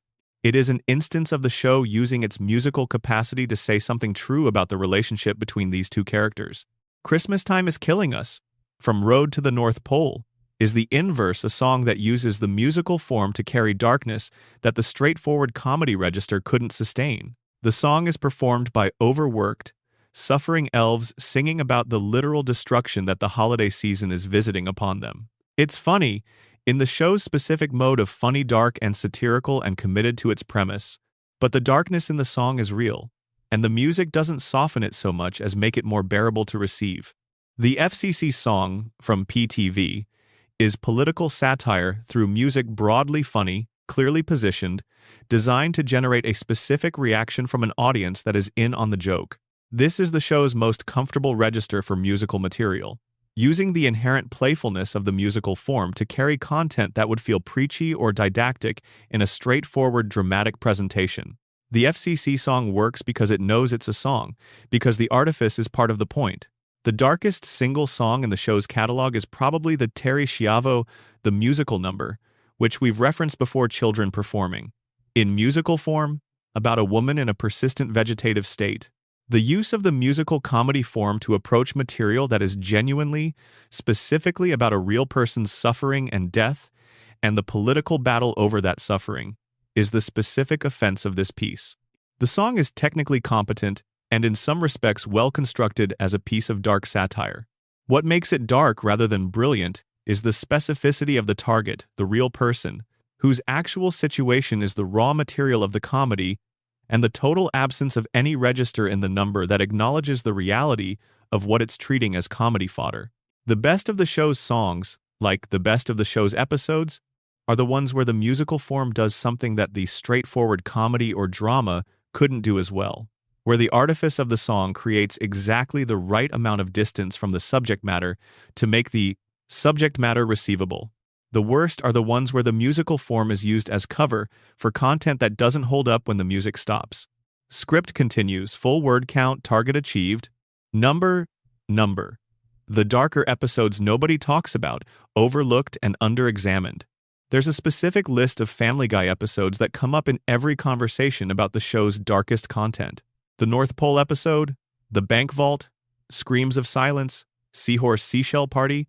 These are the landmarks, the episodes prominent enough in fan discussion that they've become the standard references when someone wants to point to the show going somewhere genuinely dark.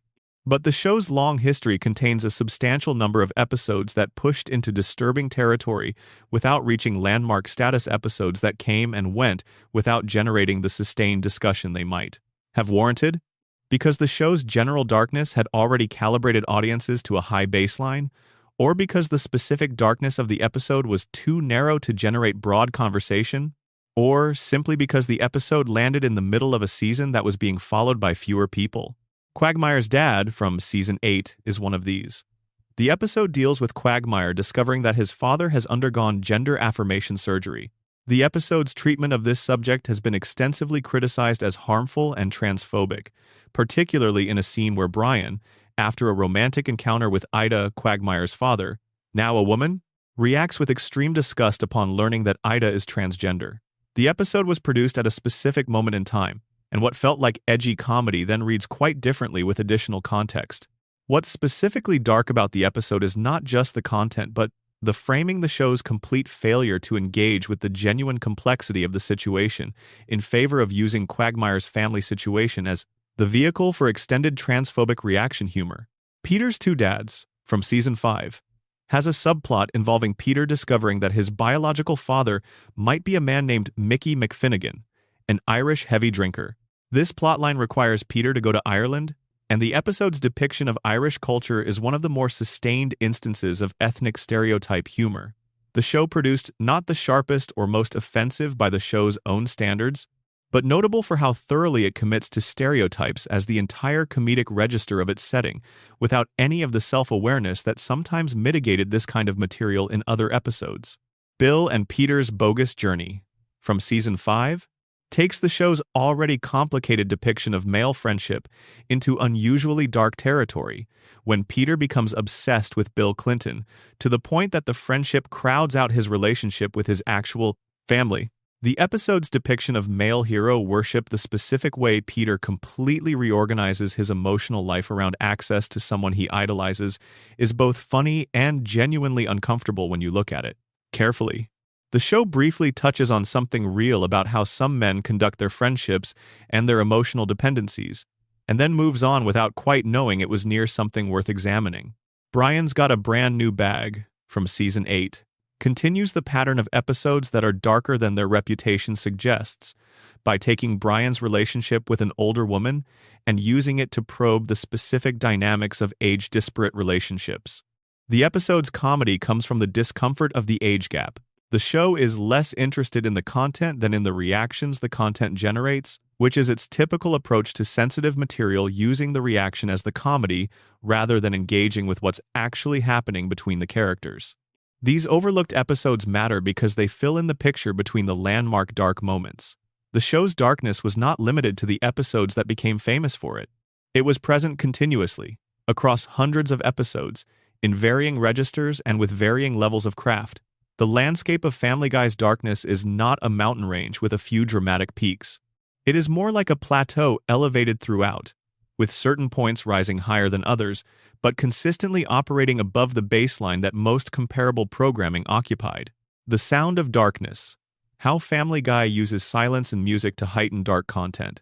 Audio production in animation is something that viewers process largely without conscious attention. The music, sound effects, and voice performances are doing significant work that the visual content couldn't accomplish alone, and most audiences absorb this work without registering it as a separate element. In Family Guy, the audio choices in the show's darkest episodes deserve specific attention because they're often where the darkness lands most precisely. The Bank Vault episode Brian and Stewie is perhaps the clearest example of audio production serving the episode's specific purposes. The episode famously contains no music whatsoever, no score under the dialogue, no musical cues to signal emotional moments or comedic beats, just the voices and whatever ambient sound the setting provides. The absence of music is disorienting in the way that only becomes apparent once you've noticed it. You realize you've been waiting for the emotional signal from the score, and it isn't coming, and you have to receive what the characters are saying without the usual musical guidance about how to feel about it. This is a sophisticated choice for an episode that is trying to create an unusual level of intimacy between the audience and the characters. Music in film and television creates emotional distance. It tells you how to feel, which means it partially mediates the experience for you. Removing it places the audience in direct contact with the material. Whatever you feel it without the show having guided you there. That's a riskier approach, and in Brian and Stewie, it works precisely because the content of the episode can support it. The conversation between these two characters is real enough, honest enough, to sustain exposure without the protection of a score. By contrast, the Road to the North Pole episode uses its original songs as a critical component of how the darkness is delivered. Christmas Time Is Killing Us works the way it works, partly because the musical form creates a specific kind of ironic distance. You're receiving dark content through a form, the Christmas song, that signals warmth and celebration, and the gap between the signal and the content is where the comedy and the darkness simultaneously exist. Without the song, the same information elves are suffering. The holiday system is destroying everyone involved would land as bleak satire. With the song, it lands as something more complicated. Bleak satire that you can also, somewhat uncomfortably, hum along to. The voice performances in the show's darkest moments are also worth noting. Seth MacFarlane's voice work in the Screams of Silence episode specifically in Quagmire's letter-reading scene, was commented upon by multiple critics as unusually genuine. The standard McFarlane voice for Quagmire is a specific comedy instrument, the exaggerated all-in commitment to the character's broad traits. In the letter scene, something changes. The performance becomes quieter and more direct, and critics noted that McFarlane sounds in those moments genuinely close to tears. Whether or not the episode as a whole succeeded in what it was attempting, the voice performance in that scene succeeded completely. It was a performer allowing the darkness of the material to actually reach him, and what arrived in the recording came through in what was broadcast. These audio elements are part of why the show's darkest episodes land differently from the surrounding material. The visual language of animation, consistent across episodes, doesn't vary in the ways that could signal something different happening. The audio does vary, and the choices made about music, silence, and performance in specific episodes are often where the show's most deliberate artistic decisions about its darker content live. The generational question, who watches this show and when? Family Guy has been running long enough that it has produced multiple distinct generations of viewers with meaningfully different relationships to the show. The people who watched the original run in 1999 and 2000 experienced a very different show, in a very different cultural moment, than the people who discovered it through Adult Swim reruns in 2003, than the people who came to it in its revival years, than the people who are watching it now for the first time through streaming platforms. This generational difference matters for how the show's darkness registers. Viewers who came to the show first through its early seasons experienced the character evolutions in real time. They knew who Peter was in Season 1 and watched him become something different across subsequent seasons. The shift was gradual and felt gradual. They had the context of who these characters originally were when evaluating who they became. Viewers who came to the show later, who encountered it through clips on YouTube or streaming episodes out of sequence, or starting with whatever happened to be on Adult Swim at 2 a.m., often experienced the characters primarily in their later, more extreme forms. For these viewers, the early seasons are a discovery rather than a baseline. The Peter they know first is the later, darker Peter. The early Peter, with his genuine warmth and his imperfect but real love for his family, is something they find in retrospect as a reference point rather than a direct experience. This creates a significant difference in how the show's darkness registers. For viewers who knew the early characters, the later darkness is experienced as loss, as something taken from characters they cared about. For viewers who came to the show later, the later versions of the characters are simply who these characters are. The darkness is the baseline, not the deviation from one. Neither relationship to the show is wrong. They're simply different. But the show's cultural meaning is significantly shaped by this generational split, by the existence of a substantial audience for whom the darkness is the entirety of their experience of the show, without the counterweight of the warmth that came before it. This is part of why conversations about Family Guy can feel like people are talking about different shows. In a sense, they sometimes are. The show that longtime viewers lost track of something important, and the show that newer viewers discovered as an established institution, are the same show in technical terms. The experience of them is quite different. End of script. Total word count, 30,000 plus. Script written for YouTube channel covering Family Guy storylines in ASMR, atmospheric style, designed for 11 Labs voiceover generation. Number, the final 100 episodes. What late-stage Family Guy reveals? When a show has been running for 25 years, its final third contains something genuinely interesting that its first third couldn't. The accumulated weight of everything that came before every character decision, every tonal choice, every creative pivot is present in every episode of the later seasons. You can't watch a late-season episode of Family Guy without the shadow of the early seasons falling across it, whether you're conscious of that shadow or not. The late-season episodes that work best are the ones that seem aware of this. They carry a specific kind of melancholy that the early episodes couldn't, the melancholy of things that have run a very long course and know it. There's occasionally a wistfulness in the later material, a quality of characters moving through a world that has become very familiar to the point of slight exhaustion, that the early bright energy couldn't have anticipated. The episodes that don't work in the late seasons are the ones that try to operate as if the accumulated weight doesn't exist, that attempt to deliver the energy and surprise of early episodes without acknowledging that the audience has been living with these characters for 2+ decades and the same moves don't land the same way they once did. These episodes feel stale in a specific way, not because the comedy is bad, exactly, but because the comedy doesn't acknowledge its own context. This is the final dark irony of Family Guy's long run. The show that built its identity on moving fast on the cutaway that prevented anything from settling, on the joke that deflected before anything real could land, eventually ran long enough that the weight it had been deflecting accumulated anyway. The things the show had been avoiding having to feel, by moving past them quickly, didn't dissipate. They built up, and in the later seasons, they're present in the show's atmosphere whether or not any individual episode acknowledges them. A show can outrun its own darkness for a while. It cannot outrun it forever. Family Guy tried longer than most. Good night, Number. The show's relationship with its own audience.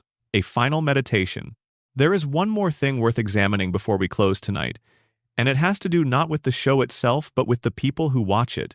With us, Family Guy has always had an implicit compact with its audience. The compact goes something like this.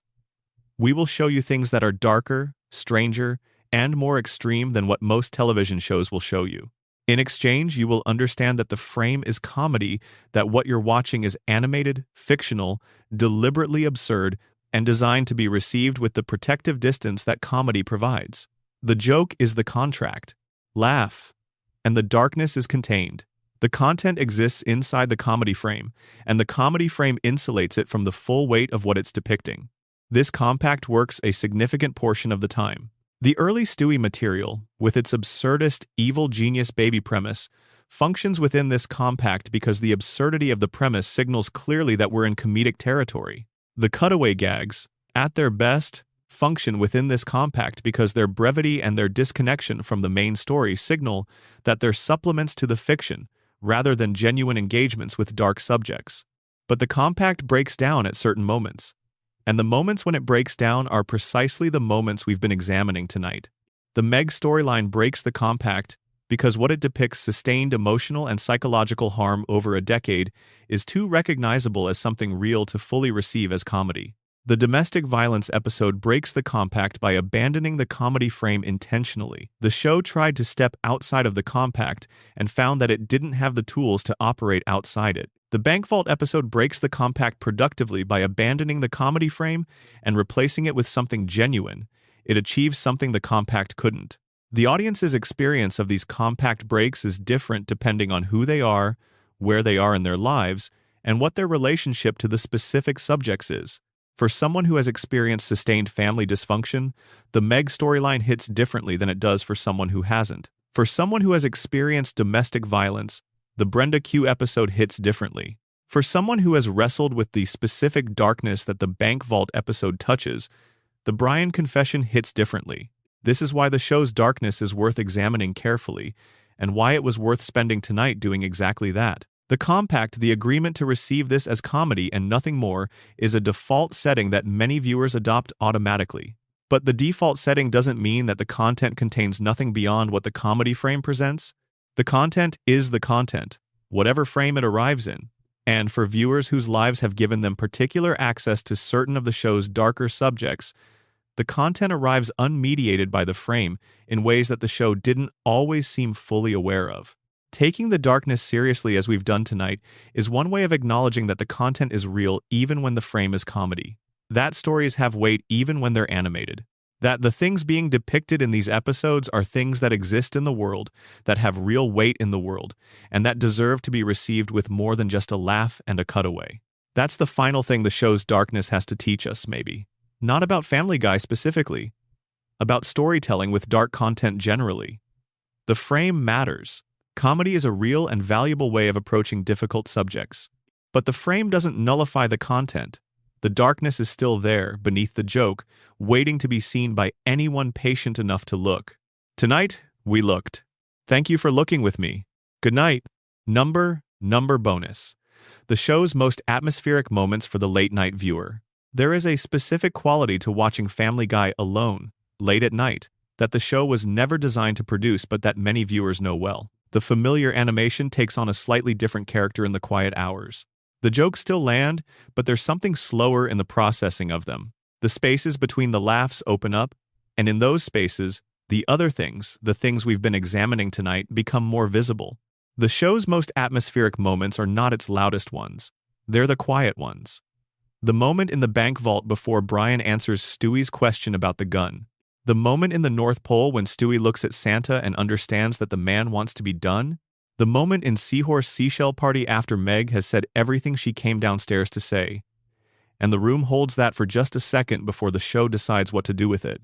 The brief stretch of silence after Peter does something that goes too far, before the laugh track comes in. These moments are where the show's darkness lives most clearly. Not in the graphic content, not in the extreme jokes, in the spaces where the comedy hesitates, where the machinery pauses just long enough to let something real breathe and then starts back up again. Those moments are what we've been chasing tonight. The pauses, the spaces, the places where something genuine lived for a second before the joke closed back over it. We found them. Good night.